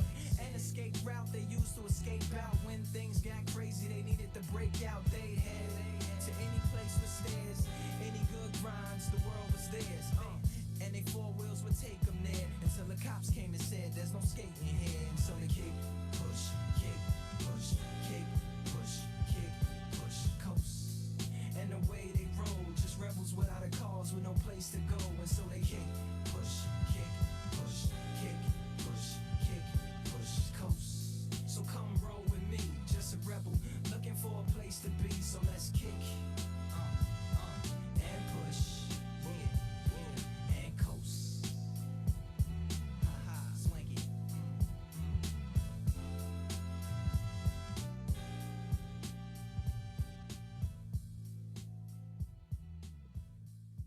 Okay. And are we back, everyone? Yes. Excellent. Did you take a little break? Said hello to your little pet or? Time for coffee. Excellent. Tea. And tea. Excellent. We're back, ladies and gentlemen, and we're just going to dive quickly into panel number 2. Discussions and energy are going to proceed again. This is a very exciting morning and afternoon. Panel 2 consists of Sarah Watson from North York Harvest Food Bank. We have Kulveer Singh Gill from Siva Food Bank as well. And we have Izzy Waxman from Maison, Canada. As you can see, second set of expert panels. Sarah Watson is the Director of Community Engagement at North York Harvest Food Bank. North York Harvest's mission is to engage our community in meeting the food needs of Northern Toronto by providing dignified food assistance, education, focused advocacy, and long-term food solutions. Sarah has spent the last 13 years working in the nonprofit organizations focused on poverty and food security with a commitment to both immediate emergency support and long-term solutions.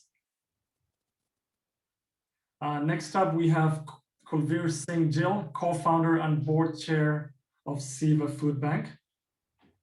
Kulveer is a gifted facilitator, and I am a testament to getting a taste of that when I met him a little earlier. Strategist with over 20 years of experience in innovation, strategy, and sustainability. He works as a management consultant over the past 10 years. Co-founder and board chair of Siva Food Bank in Mississauga, serves on the board of William Osler Health Systems, Empire Club of Canada, and the Sikh Research Institute. Kulveer is a recipient of the Queen Elizabeth II Diamond Jubilee Medal and a 2010 Action Canada Fellow. He holds a Bachelor of Science and BCom from the University of Calgary and is a holder of the Institute of Corporate Directors Director Designation. Welcome, Kulveer. And next up, we have Izzy Waxman. Izzy is the Executive Director of Maison Canada, the National Jewish Response to Hunger, a role that perfectly combines her love for Jewish community, organizing, social justice, and food. She's a former summer director of Camp Gesher, a politically left experiential education Jewish summer camp, and has taught at the Morris Winchevsky School and the Habonimin Schulz Jewish Heritage School. When she is not busy running campaigns and building relationships to feed the vulnerable people, she loves to learn to cook traditional foods from her German and Jewish heritage from around the world. And please feel free to suggest new recipes to Izzy Waxman.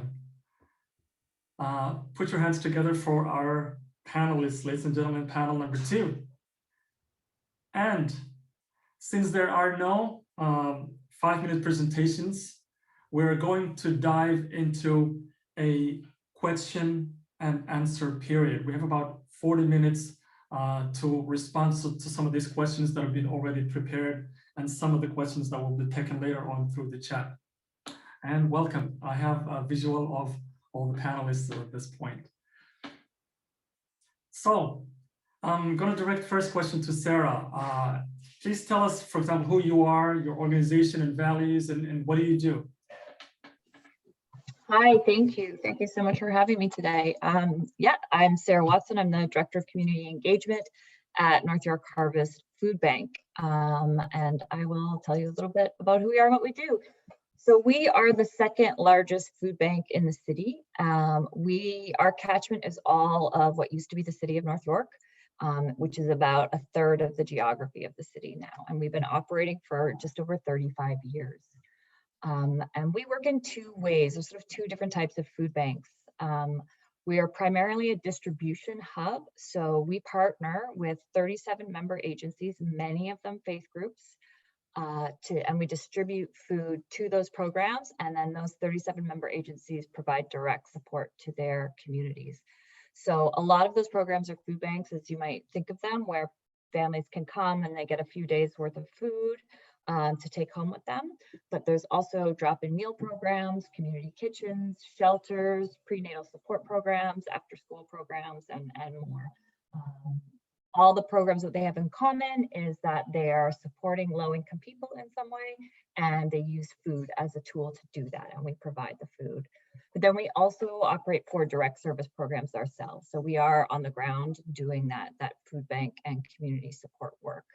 And then advocacy and education are also key parts of our mission.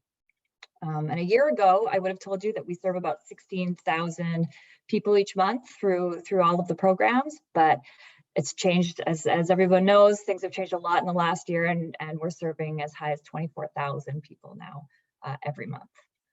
So I'm going to give you a little bit of the history of food banks, just to lead us into the conversation. I'll try not to take too long and not repeat what's already been said, but I think food banks seem really commonplace now and are often put forward as the default response to food insecurity and hunger in our communities.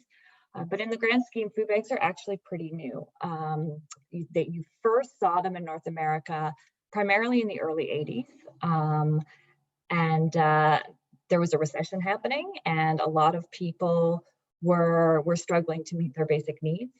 And they started turning to faith groups primarily for support as sort of pillars in their community, and congregating areas and places of support. People started going to their faith groups looking for food support. And that's how food banks were born, in church basements and faith groups. And the idea at that time was that they were temporary. So there was a recession, people were going through a hard time. Eventually the economy would bounce back and people wouldn't need these supports anymore, and everything would go back to normal. But of course, that's not what's happened. And now there are more food banks than ever before, across more parts of the world than ever before, and there's more demand for them than ever. So food banks really were born out of faith communities and still driven by them to a large extent. Out of our member agencies that run our largest food banks, about 75% of them are either run directly by faith groups or run out of faith spaces. And I think that's because faith groups tend to be really rooted in their communities, and there's a trust and there's a relationship and there's an understanding of the barriers that the members face. You know, at North York Harvest, we're experts in some things. We're experts in food distribution. We're experts in some best practices around running food programs, but we're not experts in every community. North York is huge. We can't be experts in every community, and programs are the most successful when the community is directly involved, both in receiving support, but also providing it. And when service users are involved in the creation and operation of the program, it's by nature going to respond to their needs and just be the most successful. Excellent. Thank you, Sarah. And I'm just trying to go around the table here. If I may, of course, if I can go to Colbert, tell us about yourself. What do you do? Your values and your experience.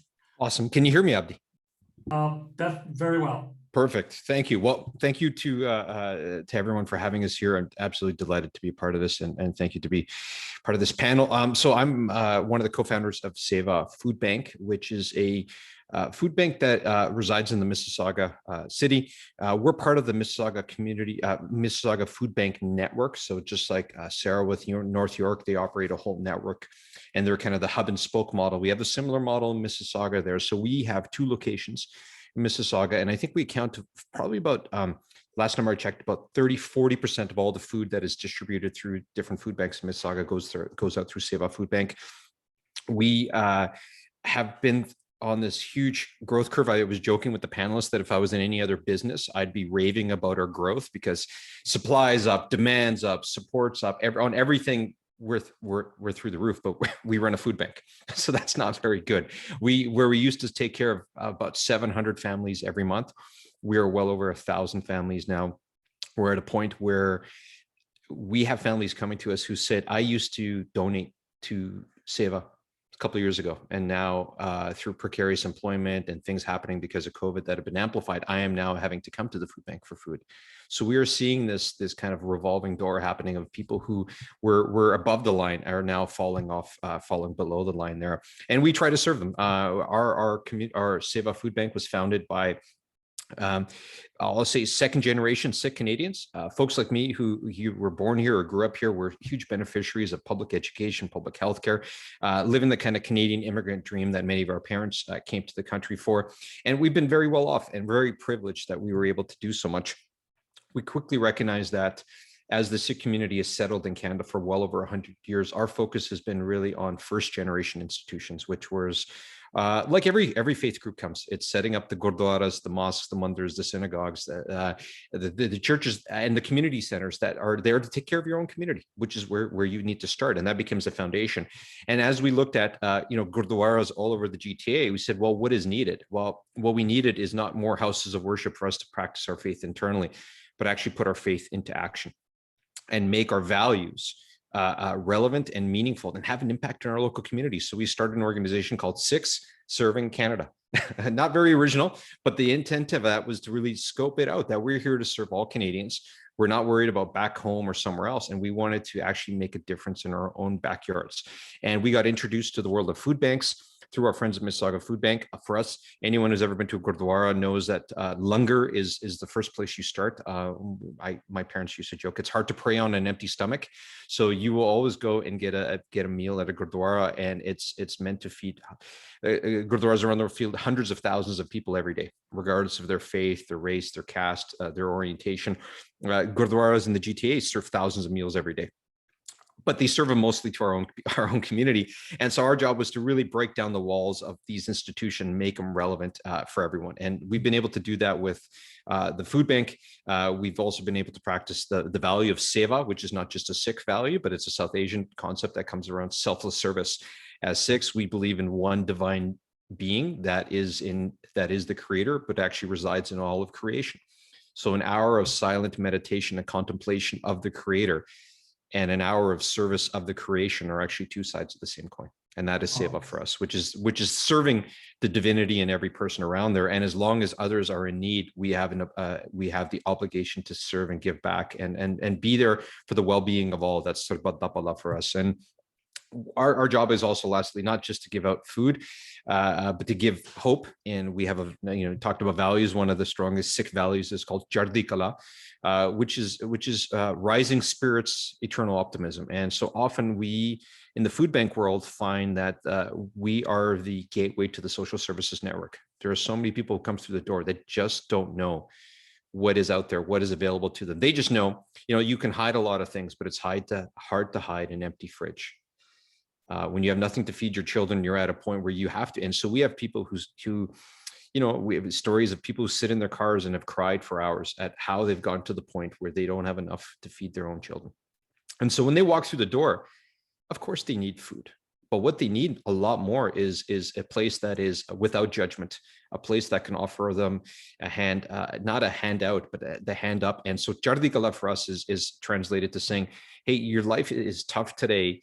Let's try to make food the least of your worries. And if we can help you and build a sense of community around you, maybe tomorrow will be a little bit better than today. So I think food banks at their best are safety nets to catch people on the way down, but just as importantly, we're springboards to get people back on their feet. I really want to dismiss the notion that food banks, we don't see ourselves, we recognize that there's a band-aid part of what we do, but we all very much appreciate that there's so much more we can be offering. And we can talk about that more in a second, the community kitchens, the delivery programs, the job training, the skills. There's so much we're trying to do as food banks, but we also have to keep hundreds of thousands of people fed every week. And that's part of the problem, is that there's so much. We all say we want to be much more than a food bank, but when you have 100 families lined outside your door on a cold morning, it's hard to worry about anything else. And so we want to move from dependency to self-reliance with our clients. We want to get them on that journey, but there's this fundamental need right now that there are still almost 1 million Canadians who don't have secure source of food. I mean, speaking of feeding people, thank you, Kulveer. I want to go to Easy Waxman and tell us about yourself, your experience, and about feeding people.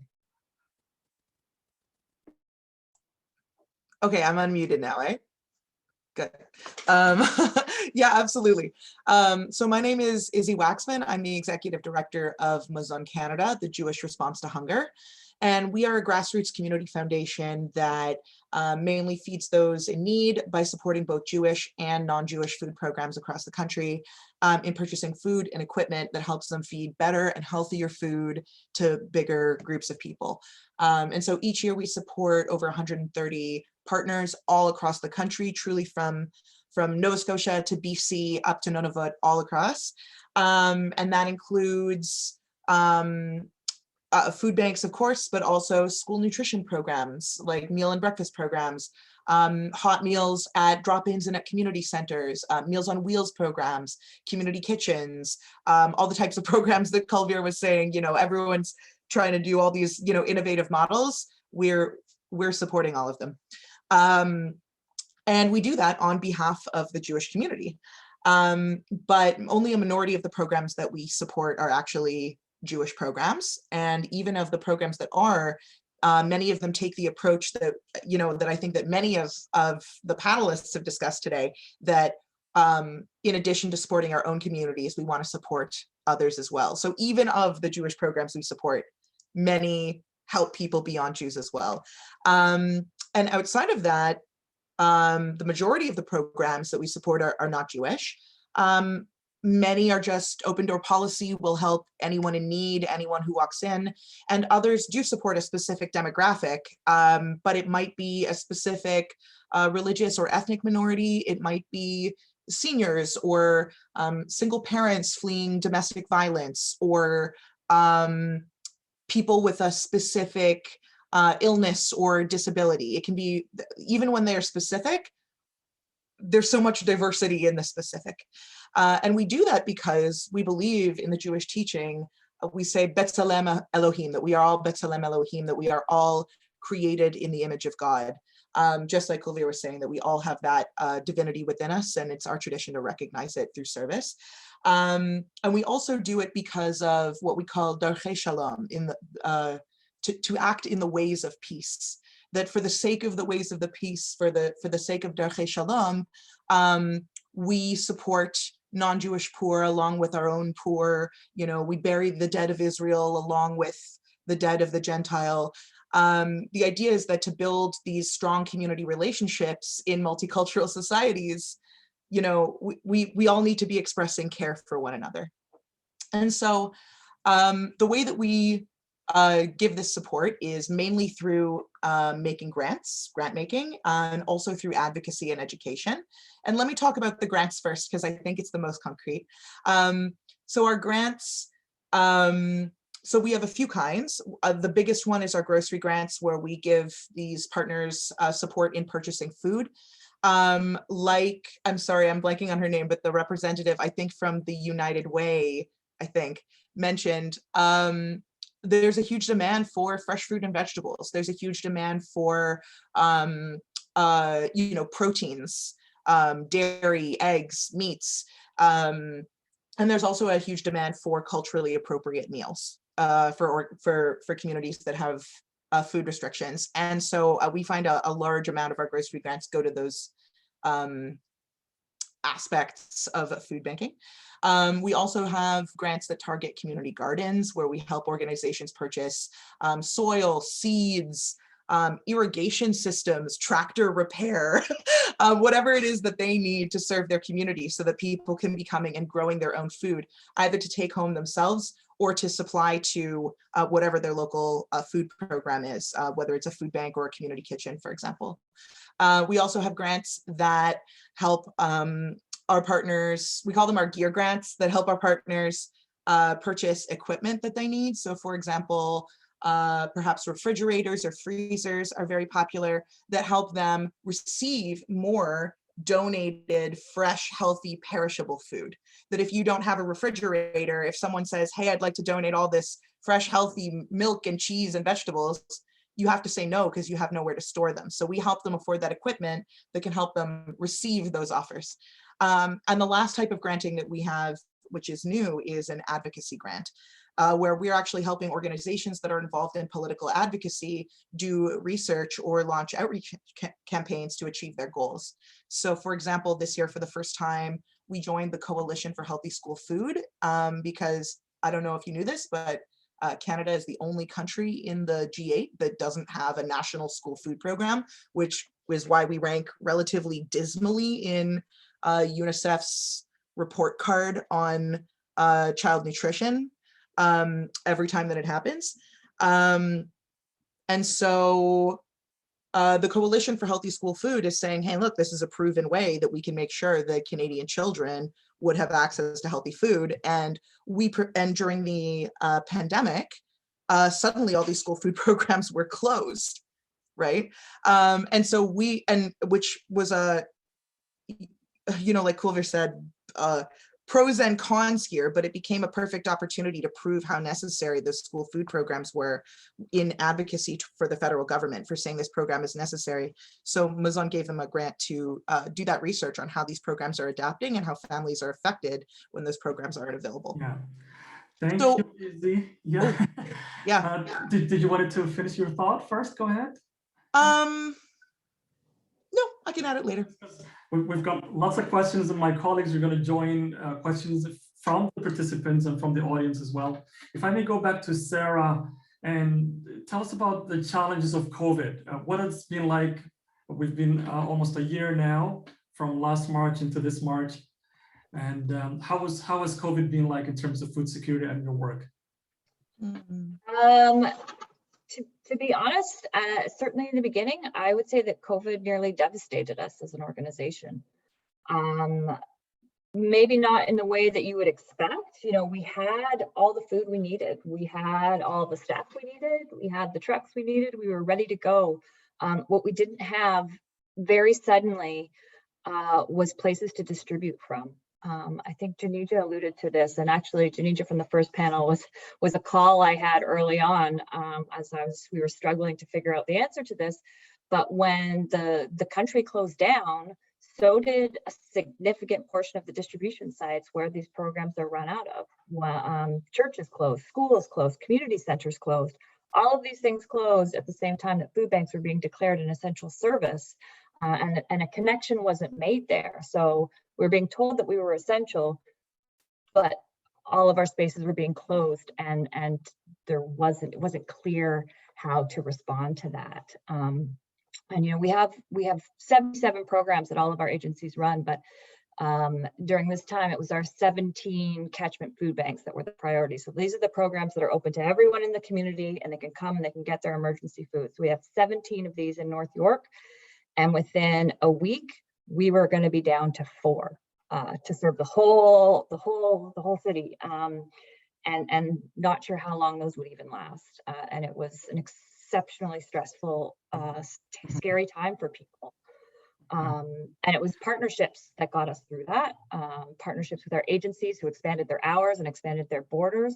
Partnerships with the city. One of the really exciting partnerships was with the Toronto Public Library, who opened their doors to pop-up food bank programs and repurpose their staff into running food banks. And they partnered with our agencies to deliver those programs. And that was how we made it through. But I think one of the strengths of the food bank network is the partnerships, and is that we have these faith groups and community groups and social service agencies as the backbone. But it's also a weakness because we don't all have the capacity, as often small budgeted, if any budget, as community driven, as volunteer driven, we don't have the capacity to respond to this kind of crisis. And there needs to be infrastructure at a systemic level from government to properly respond to this. And definitely, we're going to get to next steps, obviously. More questions to come. Kulveer, if you want to a little bit touch on COVID experience? Yeah.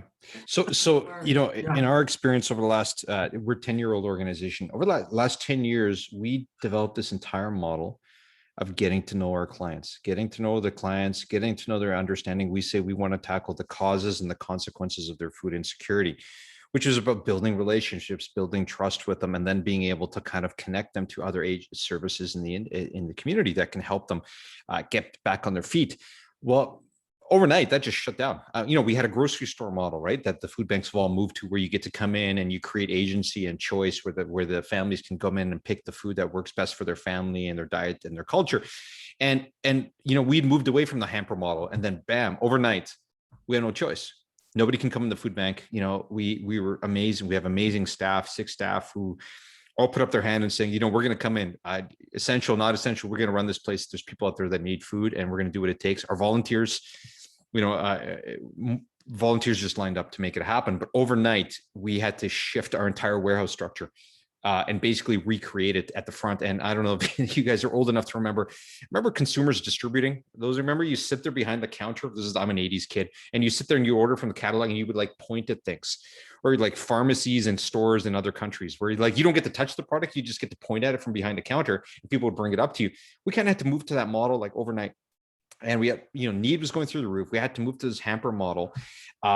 We had built a community teaching kitchen, and we launched it in January last year. And we were so keen to give people, teach them how to cook healthy meals. And so that had to move online. The other thing that ended up happening is we realized that with COVID, so many people were just afraid and unable to leave their houses. So we had a very small home delivery program that just ramped up. That has now become citywide. Mississauga Food Bank ended up taking over, where hundreds of families were getting meals dropped off to them. The other thing is we had a partnership, our version of Meals on Wheels in the Punjabi community was Langar on Wheels with Punjabi Community Health Services. So we opened up our empty kitchen to them, saying, come and make meals here and start delivering warm meals to family, to, specifically elders in need in their homes. So the entire model flipped on its side overnight. And it was the best of times and the worst of times, because I've never seen such a collegiality. People in the community were just calling and saying, what do you need? So fundraising went through the roof. We had food went through the roof. We had more food than we knew what to do. So it was kind of like Sarah, we had everything, but it was just the bottlenecks we had were very hard to overcome. But we got through it, and now we're kind of in the next holding pattern of what life looks like, and vaccines and everything. We'll go to it. But we were able to respond to the need. I think we were able to meet the moment, but it was not just us. It was the world coming together to help the food bank world out there.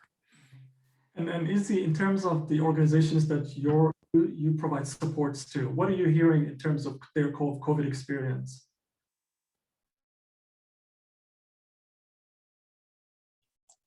I think similarly, we had a set sort of plan for how the year was going to go, and set sort of policies for how we move things and how we make decisions. And then COVID happened and just broke everything. And we had to entirely replan, how are we going to respond to this? And the first step that we took was just sending out an email to everyone in our network and just saying, hi, how are you doing? Are you okay? And we got such interesting answers back, but for a huge amount of our grantees, they were getting 7 times the demand that they were at the same time of year, the year before. It was just unbelievable. But, a tagline that we use often is that when Canadians go hungry, the Jewish community cares. And it was unbelievable to see how true that was through this pandemic. The Jewish holiday of Passover last year, which is a major campaign for us, fell just maybe 2 weeks after the start of the first lockdown. And people just responded like it was just jaw-dropping how much support was rolling in. And so we managed to calculate this year that if in 2019, our grants were equivalent to about 450 meals a day all across Canada, in 2020, they were equivalent to over 1,000 meals a day. And that effect happened in over 88 Canadian towns and cities. So they all got to feel a little bit of that Jewish tzedakah, the charity, and the chesed, the loving kindness. A new report by Ontario government says that 1/3 of Canada's faith buildings could be in danger of closing. And as we all know, faith buildings have a long history of being affordable spaces for the nonprofit sector and the delivery of local food programs. What impact do you see, Kalvir, around that space could have an impact in terms of the work you do? Yeah, so I think we're very through unfortunate circumstances, we ended up circumventing this problem in the sense that when we were starting to open Seva Food Bank, I had much less gray hair then, so I was one of the youngins. And we had a lot of challenges with what we affectionately call as the gray bearded uncles that run most of our institutions. And we ran into quite a bit of challenges when we talked about a food bank and the need to open up a food bank. And there were a lot of questions of, well, who's going to come? Oh, those people are going to come. What kind of people are these? Why do they need food banks? There was a lot of just grievances amongst our Gurdwara leadership around what this could actually entail. And it actually got to the point where we had to decide to go outside and open our organizations outside of the Gurdwara network there. So in our case, it was very unique. And I just want to kind of, the other point is that it then ended up inspiring, some innovative thinking on our part to do things differently. But I think this loss of faith spaces, the faith community is something that we really have to take to heart, because I didn't mention it before. Seva exists because of our community partnerships. We may have been founded by the Sikh community. 95% of our volunteers, of our clients are non-Sikh. Our executive directors, Muslim, Pakistani Muslim. Almost all of our staff are non-Sikh. Our volunteers are non-Sikh. So our interfaith engagement is actually the reason we exist. Our very first grant came from our friends at Maison Canada. I had to do a shout out that we're a Sikh organization that our Jewish grant was a Jewish foundation gave us our first grant. The Muslim community, the Ismaili Muslim community during Ramadan, is fasting themselves, but then does a major food drive for us. And they joke about, only in Canada does a Muslim group, fast, collect food to give it to a Sikh organization that is serving everybody. So this need to engage in faith communities, I think what we have to look at is that the buildings are going to come and go. And right now we're going to have these buildings closed. COVID is going to accelerate it. Unfortunately, I don't think there's a way to sugarcoat it. I think after COVID, so many of these organizations, and I look in my community, so many faith organizations are so marginal in terms of their economics and the ability to pay their mortgages or the loans on their buildings, unless they own their buildings, or even the operating costs. I think we're going to have a shrinking of those spaces. And the question maybe to ask my peers is, as the world moves virtual, and as faith and practice moves more virtual too, how do we adjust to that in terms of the services that we offered, which were so always dependent on having a physical space? I think there's the real kind of question of our food bank community and our light social services sector is that there's some things we can't take online, but what are things that we're going to have to accelerate in terms of the online delivery? And COVID's only shown that for us. And absolutely, Sarah, any comments on the space and the transition that Kulveer has alluded to around technology, and whether that's going to alleviate some of the space that the government you've talked about a little bit earlier isn't providing a lot of supports in terms of space? Any comments? I mean, space is sort of one of our big advocacy issues. Access to space for the types of programs that we run and that we work with is critical. Absolutely, during COVID, that was really underlined, but it's been the case for a very long time. And community and government really rely on organizations like ours to provide this service, but if we don't have the space to do it, we can't. And finding space that's accessible, that's affordable, and that's appropriate for the work we do is very, very difficult. And we've had member agencies have to close their doors.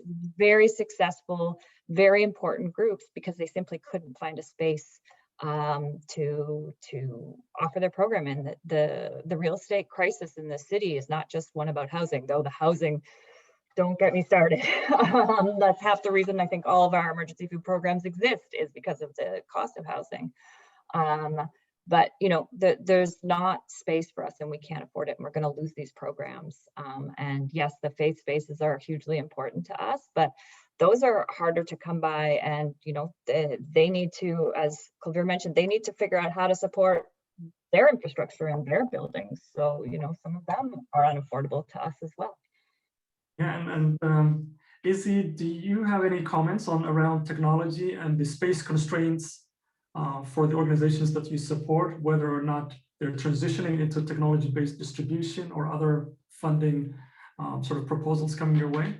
Well, the thing that really came to mind for me was less about technology and more about if you're familiar with the out of the cold system in Toronto, The idea behind the Out of the Colds was that recognizing that despite the fact that there are city-funded shelters, there's just entirely inadequate spaces for them and people were still outdoors. And it started in the Christian community, actually. The churches started opening their doors and saying, you know, well, we'll set up mattresses, we'll feed you. Just get in here, get out of the cold and come sleep in our basements. And that system was adopted by other faith communities and then adopted by interfaith collaborations. And now there's lots of different, you know, faith groups and spaces that are hosting in their own buildings shelter evenings throughout the winter. And then through COVID, all of those organizations didn't have the capacity to safely rent a shelter through a global pandemic, and those spaces were lost. And what happens is, you can very visibly see it, there are people outdoors now.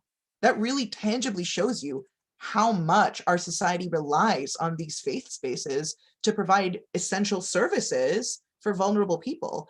And I think if we're seeing that those buildings are going to go away, then it's more critical than ever that we look to government, that we look to broader society to say, we all need to be collaborating for solutions here. We can't be relying on faith-based institutions, you know, doing this out of their own backyards anymore. We need societal change.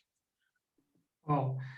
And I know my colleagues are coming up with questions from the audience. I've got about 5 minutes to ask sort of a last question here. Next, and this is about next steps. What do you see in terms of your work moving forward? How to better the Canadian experience of working in the food security program? I'll start with you, Kulveer. So I think in terms of next steps, you know, the thing that all of us struggle with is the word advocacy has come up so many times for all of us. And I'll paraphrase the original quote because I've forgotten it, but it's the saying of, you know, when I feed someone who's hungry, they call me a saint, but when I ask why they're hungry, they call me a troublemaker.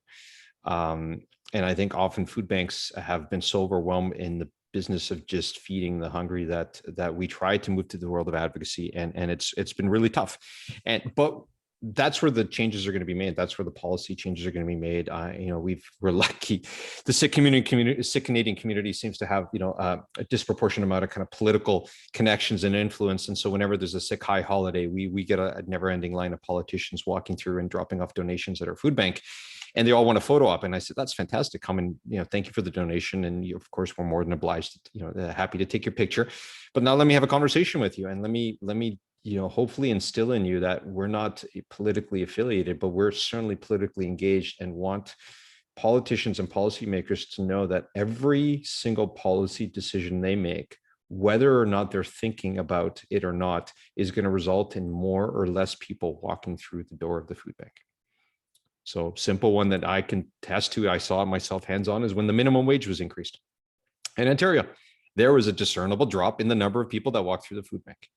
And when programs are cut, numbers go up. So I think we have to recognize that there is a very high level of correlation between policy decisions and what happens with the volume that we get in our sustainability as organizations. And we have to continue to kind of find creative ways of, you know, maybe not biting the hand that feeds us, but being able to ask questions to the person that's attached to that hand, because they're the funding bodies. You know, at the same time, the Ontario government is, you know, we're all reliant on Ontario Trillium Foundation funding. But we also have the politicians engaging with us. So I think next step for us is finding, I think, more creative ways of engaging in some of this advocacy, and then continuing this hard work that we do of kind of interfaith mobilization. I know that Bundaji had a great comment around bringing different groups together. There's lots of interfaith spaces where we can all reflect on our values and our shared sense of humanity. I'd like to find more collective action spaces. We don't need more think tanks, we need more think and do tanks. So I think more collectives of action and kind of activation, mobilization is probably the place that I'm very keen to be more part of. Well, the intersectionality of food security, and I think Kulveer, you mentioned around employment and minimum wage going up, having a direct correlation with reduction of the need for food. Sarah, in terms of next steps, are there other housing or other issues that is correlated to this, and what do you think are the next steps in terms of advocacy? Yeah, I'll agree with a lot of what Kavir said. You know, food banks and emergency food programs are a vital support. They are so needed now, and they're meeting an immediate and a critical need. People don't have enough food today to feed themselves and their families, but they are not a solution in any way to food insecurity. And I think that people who work in food banks and emergency food programs know that as well, if not better than anyone. No matter how well we do our work, handing out food once, twice a week, even the best, most personalized food hampers, the most dignified programs, fresh, organic, locally grown, all the beautiful things that we want to see, it's not going to solve the problem of food insecurity, because here in Toronto, at its heart, this is not an issue of food, it's an issue of poverty. Here in Toronto, people are food insecure because they do not have enough money to purchase the food they and their family need. That's it. And like poverty, it disproportionately impacts Black people, people of color, Indigenous, trans people, and newcomers. And if we want to end this, we need to all be working together to push for long-term systemic change. The way that we solve this and the path forward is affordable housing, truly affordable housing. It's universal childcare. It's social assistance rates that allow people to actually meet their basic needs and live in dignity. It's fair wages and decent working conditions. It's paid sick days. These things all connect, and that's how we solve and end food insecurity in the city. In terms of your take on solutions, steps from here?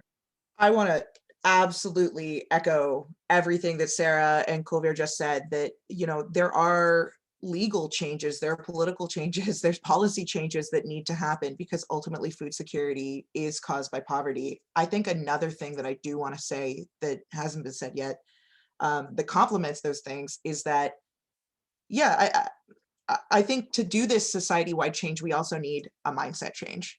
I think the process that the attitude that Mazun takes in our grant making is that we don't need to be the ones doing the work because we're not the experts in anything. I don't know what it's like to be an Eritrean refugee. I don't know what it's like to be a young mother fleeing domestic violence, but I know there's organizations. I know that the closer you are to those experiences, the more expert you are in what those people's needs are and what the solutions need to be.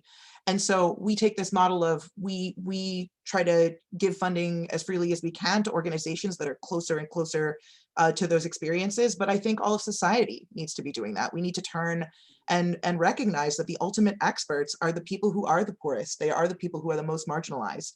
And when we look to them for solutions, that's when we're going to find solutions that actually last. Okay. Yeah. Excellent. Just a little reminder for people, if you have questions, please use the chat and question and answer period somewhere in the bottom there to put your comments in the chat lines for our panels, if you have any questions. And whenever my colleague Ophelia, if you have any questions, please feel free to sort of jump in as we sort of continue the discussions here. In terms of, I think I heard in the panel one, I believe it was Sam, who mentioned that when he was talking about partnerships and collaboration, how much partnerships or synergy is happening between the settlement providers, service sector and the faith community? Are the two offices talking to each other? In other words, he said they had space and there was an agency that needs space, but how much coordination is happening? So maybe if we can touch around, is the coordination enough or should we need to do more? Perhaps Sarah, if you want to take a crack at that. If you can unmute yourself, maybe, Sarah. Yeah. Sorry, I was having connection problems there. Can you just repeat okay. just the main part of the question? No problem. Is how much collaboration, is there enough coordination and partnerships happening between the service sector and the faith community? Is it enough or do we need to do more? I mean, there's plenty, and I think there's more than ever through COVID, but I think there can always be more. I think one of the things that happens, and I agree that community-driven programming is the way forward. We can't respond to community needs unless we're a part of those communities. But there's so much duplication. There's so many people who care, who want to make change, and if we're all sort of working in silos, then there's a lot of duplication. And the more that we can communicate, the more that we can support each other, the more that we can fill in the gaps, the better, I think. And it's difficult, especially where right now when so many programs are popping up, when groups are small, when they have only so much capacity. But the more we can know about what each other are doing and work to support each other, the better we'll do as a network. Kulveer?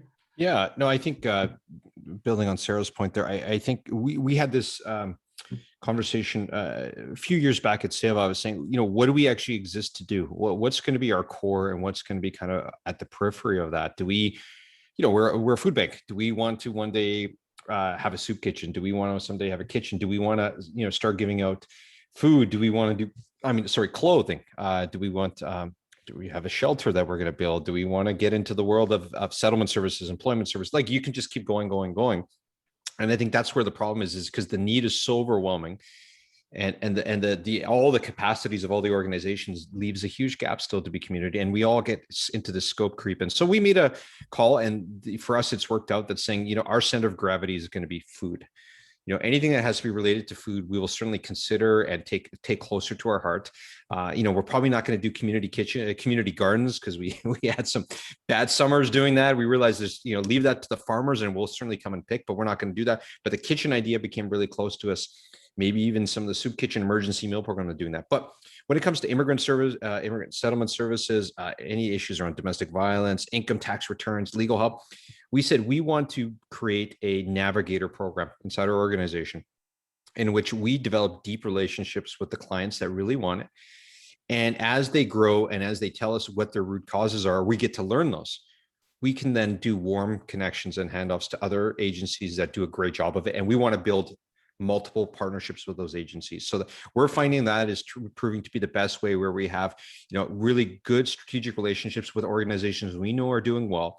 They come in and they come in during client shifts when we used to, and they talk to our families and they can directly connect to them, but we kind of have our little black book of agencies that we refer people to back and forth. And so I guess the bigger lesson there for us has been, really sticking to our knitting of what is it that we're going to be awesome at. And then who else is awesome at everything other part of this wraparound package that we want to provide to our clients. And not just here's a phone number or a website to call, but literally calling Sally or Mohammed at the, at that settlement service and say, hey, I have someone here who you need to speak with, and settling up the appointment and really making that connection there. I think if we do that kind of collaboration, we're really going to lift. And I think we're going to build that patchwork of services that are really going to be better integrated rather than stepping on toes or having things slip through cracks, which is, I think there's a big risk of right now. As we continue the interesting discussions, I think we're going to take a few questions from the audience and see what kind of questions are coming down the pipe. So we do have one question right now. Is it a priority for your organization to address both the upstream and downstream? And if yes, how? I guess it goes to everyone. If you wanted to go for it. Izzy, you were nodding your head when you heard the question. Was that just in agreement with the question? I can jump in. Yeah, well, no. So like I said in my introduction, Mazon Canada is launching, and we're trying to get much more significantly involved in advocacy, because I think for the same reasons it's come up a million times today. No, you know what? I'll say this. When Mazon Canada was founded, we were founded in the mid to late 80s, same era that several people have brought up today, that food banks really boomed in the 80s. And they were really intended as a temporary solution then. And I will say it's so nice to be in conversation with a group of people who all know this, that are in touch with this history. It's so nice. But yeah, they were intended to be a temporary solution. And when Mazon was founded, we had three priorities: advocacy, education, specifically educating the Jewish community to get them more involved. And both of those are long-term solutions to these problems, right? With the intention of saying, hey, there used to be a much stronger social safety net. There used to be, these things used to be handled by governance, not by private or separate, food banks or food projects or faith communities. Well, faith communities were already always involved, but like Sarah said, there's this increasing duplication as things fragmented, as it wasn't handled from this centralized body. There's organizations that are overlapping and not talking to each other. And so there still is a need for a stronger social safety net. There still is a need for policy change. And the third thing that we were doing was, at the time of founding, was in the meantime, while we're working on these long-term solutions of education and advocacy and trying to get us back to a Canada with a strong social safety net where no one should end up hungry to begin with. In the meantime, we live in reality and there are people who are going hungry. So we're also going to be doing this grant making work to try to feed as many people as possible. And while that's a big part of where our money goes, it's not a big part of where our heart goes and where our interests go and where our conversations go.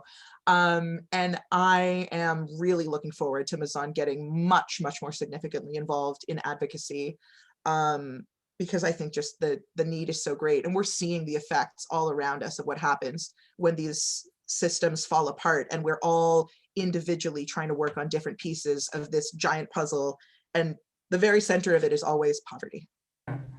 And part of these systems is this forum is part of these systems to provide, you know, a communication plan to build the structure and communicate upwards. At this point, I'd like to also to invite panel number 1 to join the discussion, and that all panelists are in view and taking up questions from the audience, because it's been a great afternoon. I also hear that Sergio, the poet, is in somewhere around as well, and might be able to find a little time to do one more poem later on. But I want to have all the panelists to come and join, whether it's the question of space that Sam was talking about, or if I may start with Pandit, and I'm sure you heard a lot of questions. First of all, Ophelia, is there any new question that you have? There are no new questions at this point, but I do encourage everyone to put your questions through the Q&A section at the bottom of your screen. As you all know, the questions are for all panelists. So if you have missed anything from the first panel and you would like to learn more and continue the discussion, please feel free to type in your questions. Yeah, absolutely. I wanted to start with Pandit, and I'm sure you had a lot of COVID-related sort of creativity in terms of technology and what the next steps might be from your experience. If you could tell us a little bit more about that. How much time do you have? I wish I had a couple of days.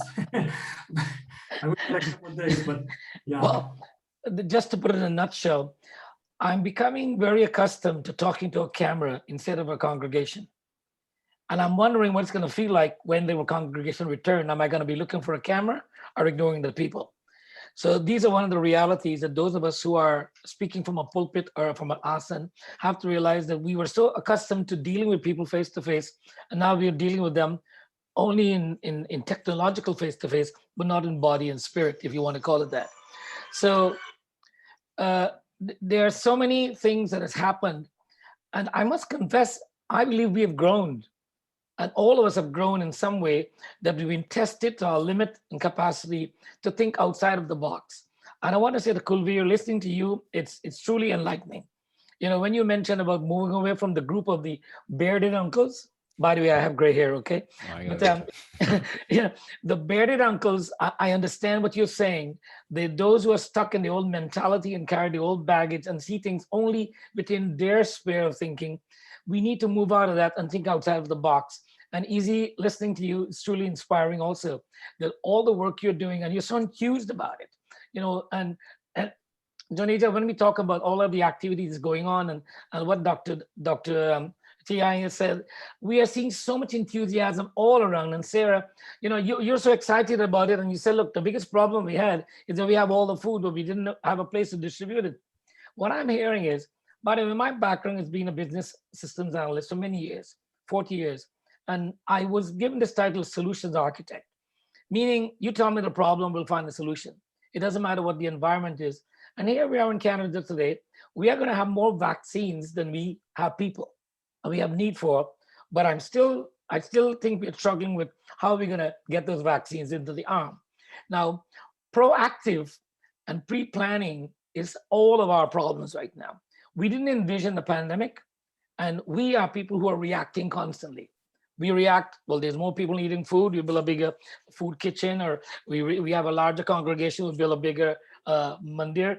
So we are reactionary, but we need to be thinking more positively that the world is going to continue to evolve. And all of these situations we've talked about will never change. They will only maybe increase or get worse, or we get new conditions. So we, as thinking human beings, have to stand tall all the time and saying, what are the possibilities of us having another pandemic, and not only one that restricts our ability to see each other, but maybe restricts our products. The farm will not grow, food will not grow, the environment will be infected by something that will deplete our food supply. How do we deal with that? So we need to think about the worst case scenarios and start thinking, how do we deal with them? So I don't know who's going to do that, whether the government has an agency that's doing that, or we all should be doing that, because worst case scenarios are our nightmares, and they do occur in reality. So there's so much to talk about, so I don't know where. So I'm going to save the rest of my closing speech. Okay. Definitely. Thank you so much. Junija, if you, around harnessing technology and sort of the new post-COVID conversation and the use of technology and how much that can become as a benefit as part of the solutions to food insecurity. What are you hearing? Yeah, no, I know that a lot of community service agencies have shifted to providing virtual services. So we've been doing things like community kitchens online. And one of the things you would see is there are certain, some of our agencies actually have new set of clients or community members they reached out to who were previously not able to go into in-person services. So people who may have had folks to care at home, or people who may not have had the transit access to get to a community service organization. But then it also begs the question, once things go back into person, how are we still retaining that connection with those community members as well as the people who are not able to participate in technology for various, the digital divide that is existing right now. So I think, especially for agencies and organizations and groups, is thinking about in this new, whatever the recovery is going to look like, how do we actually maintain the kind of the goods sides of both, doing in person as well as the virtual connections? Because at the end of the day, part of it is that, how do we sustain these connections? Because those are the, yes, there's services, yes, there's other supports, but a key part of our community sustaining is those relationships and those connections you're building. And especially when we talk about, and I think all of my great fellow panelists talked about this, is the value of relationships, right? Even between organizations, between faith communities, and it takes time to build that. It's not something you do one day and you get out of it. It's, these, especially when it comes to collaborating with faith communities, many of the partnerships that we saw succeed were things that were relationships that were sustained before the pandemic and have kind of moved into the pandemic.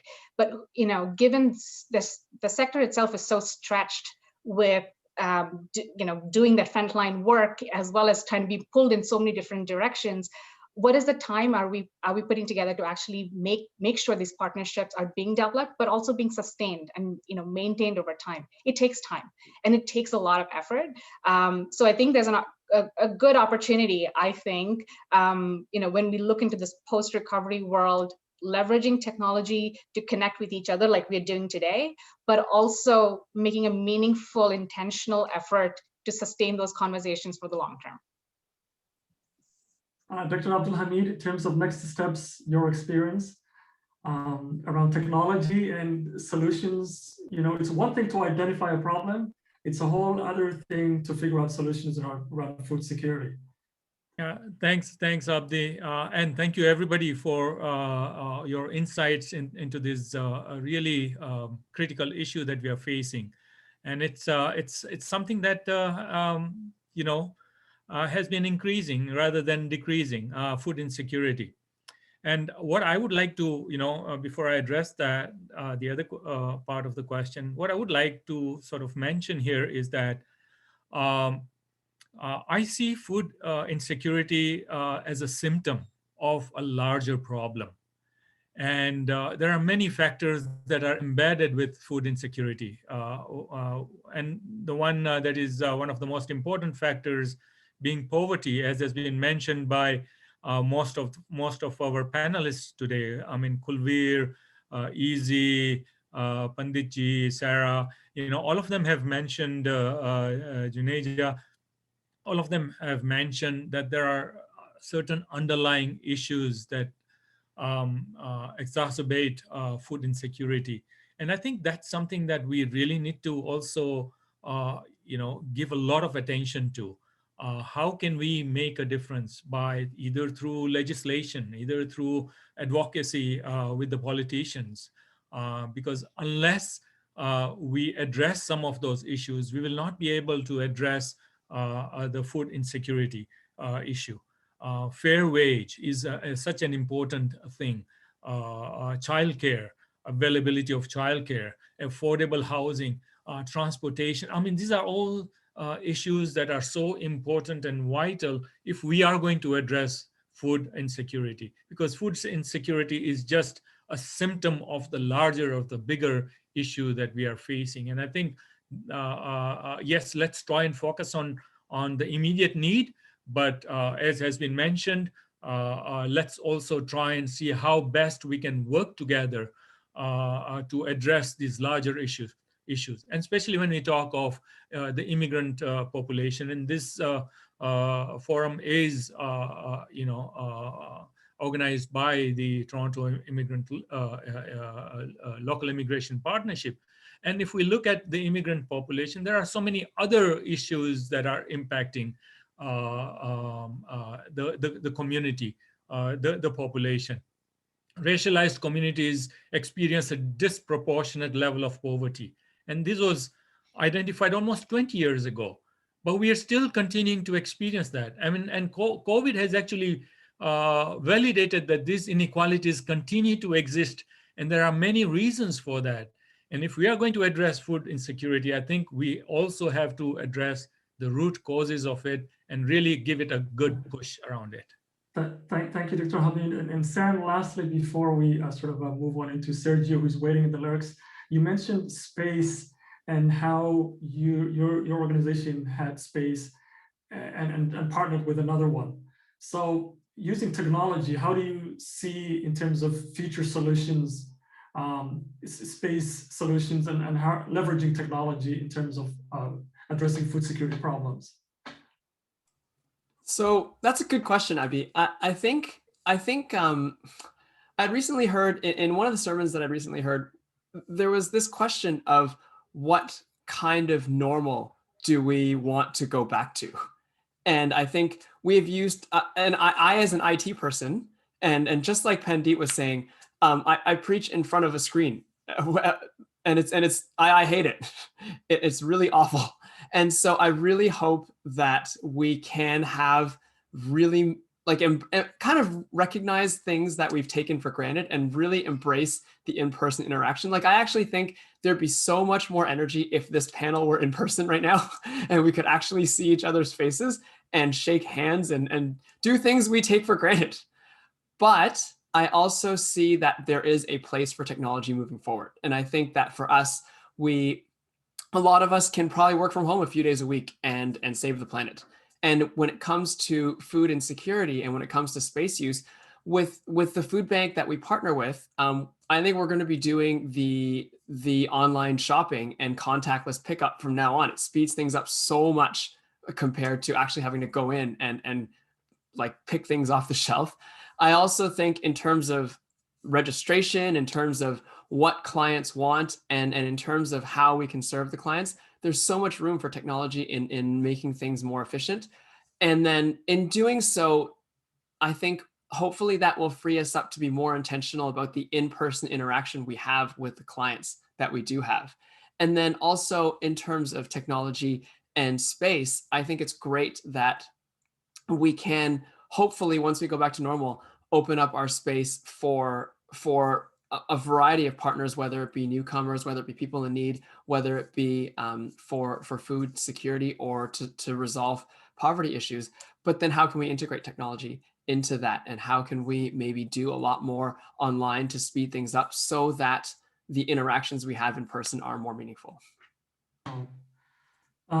With that, Sam, I want to acknowledge the contribution of all the panelists, your energy, your volunteer time. Speaking of, talking to the converted, preaching to the converted already. This was an amazing forum. I learned a lot. Our audiences are engaged. I hope that they are sort of clapping right now at the chat lines and saying, thank you so much for all of you sharing your expertise and community and faith experience. I think we're better, this country is better off because of your contributions through forums like this and the continued work that you'll be collaborating in the future. So thank you to all for your wonderful time today. Much, much appreciated. But we're not done yet. We've got our closing speech coming. And before I go to the closing speech, I've got Sergio back. How about that? So we're going to get Sergio back. Hi, Sergio, how are you? Alhamdulillah, thank you so much. Been very informative and just happy to be in this discussion again with settlement workers and doing the work that we do. So, yeah. Take it away. We're so yearning to hear from you again. Please. Yearning, it's such a strong word. I appreciate that. That came from the heart, Abdi. Thank you. Abdi, time check. Are we concluding at 1? Yes, I will. Pandit, I will be done in 3.5 minutes. I've got another appointment, so I do not want to miss this, but I just want to make sure. Thank you. No, I don't want you to miss that. No. Okay, so I'll just get started. Thank you so much for my last poem inviting me back again. I heard a lot of conversation about food security and the root causes. And this poem kind of speaks to that more in general with our relationship with nature, being that we are nature in a lot of ways. And even the city and what we call non-nature is just process nature. And, this relationship can go back to alleviate that very intimate relationship, which is troubled at this moment with food security. So I want to start like this. How is it that what is about to happen happened to you? You who were taught about love like history and time like slavery, how is it we marched straight into poverty? Believing we would find water on the moon, we could have just closed our eyes. Calculating galactic distances between A to B, we could have been calculating infinity inside our chests. Did you know that the year 46 BC lasted 445 days thanks to Julius Caesar's calendar reform, appropriately referred to as Annus Confusionis, like the cosmic brain fart that messed it up for everybody. Now this incoherence went incorrected until 1582, 10 years after the Mayan book burning, when Pope Gregory VIII sent people to bed on October 5th and woke them up on October 16th. Now, with the help of colonial prisms, European circumvention, hypnotism, technological advances in communication and transportation, plus American neoliberal imperialism, the Gregorian calendar stands today as sole dictator and primary instrument for the organization of human affairs on Earth. Now, the word calendar comes from the Roman word calendae, meaning accounts, as in the first day of the month when all debts are due. But on the last day of history, when all debts are due, ask yourself who this bill is payable to. Did you keep the receipts of good deeds and deceit, or throw them in the trash alongside the Mayan book of time? Do cows stop producing milk because of rising inflation? Parents abort their young ones because they can't afford them? Does the world stop turning because we're the ones in revolution? It's more questions than answers, but less anger than love. How do I explain the catastrophe of man to a polar bear? I don't. He would probably tell me that this calendar is a trap, like the root of all mistakes, a sorcery over matter and time in the mind, when time in the mind is a matter of frequency, seasonalities, if you will. The internal pendulum calling on the soul of a man to carry on the evolution of life on Earth, but we're not going to listen to a polar bear or any other animal, let alone the caribou, who takes part in the largest land migration on Earth, shutting off their circadian clocks when crossing time zones in order to keep running and keep running through 24-hour daylight. Maybe that's us, ignoring the beat of our own drum just to make it to our next destination. So migrate. My parents did it. Everybody's doing it. Even the mountains migrate. And if the soul of mankind is more vast than the Himalayas, then maybe we're not meant to see it move in one lifetime, but best believe that it is. And sometimes it rhymes slow, sometimes it rhymes quick.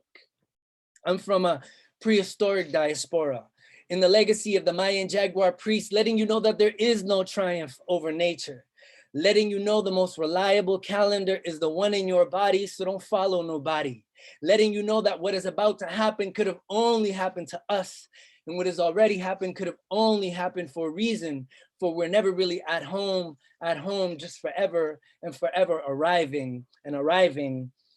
And maybe you think I wrote this poem because I like being late. It's not true. Immigrant time is God's time. Maybe it's you who's off the clock. Thank you. That's my poem. I appreciate That it. is, Some more to think about. Some more yeah. to think about. A lot to think about today. You know what? You are now a permanent friend of the Faith Forum, and we look forward to connect with you and with all the panelists in the future.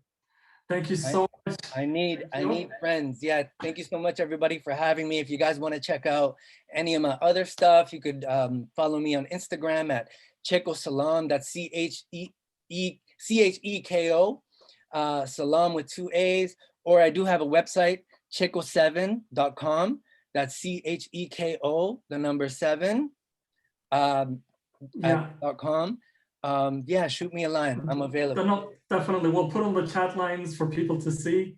And this is being recorded, and obviously we will share it within the community. So that's really great. Thank you, Abdi. Oh my God, we're not done yet. We've got one of the most powerful speeches left for us from an expert. Ladies and gentlemen, please welcome Pandit Rupanath Sharma in a closing speech for the great day that we're having here today. Pandit, take it away. Thank you. And Sergio, let us all put our hands together and give him a round of applause, please. Historian, poet, philosopher, priest, and maybe you should become a politician. You might have most honesty going all the way.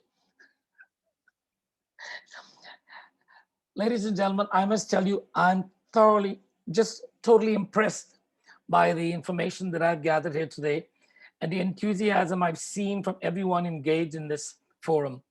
And there is so much that's happening. I feel limited that I did not know about all that was happening, and I see the need for us to grow and to use what we've heard here today. There is the saying that we human beings are gregarious. That is, we cannot exist without talking, sharing, agreeing, and disagreeing. We need to talk and share more. Over the last 50 or so years, the words outreach, networking, and engaging have become common terms. We need to outreach, we need to network, we need to engage. Yes, we need to do more of that, but we need to be proactive in our approach to networking, outreaching, and engaging. We must see the objectives and work together to bring our focus, collective focus on those initiatives.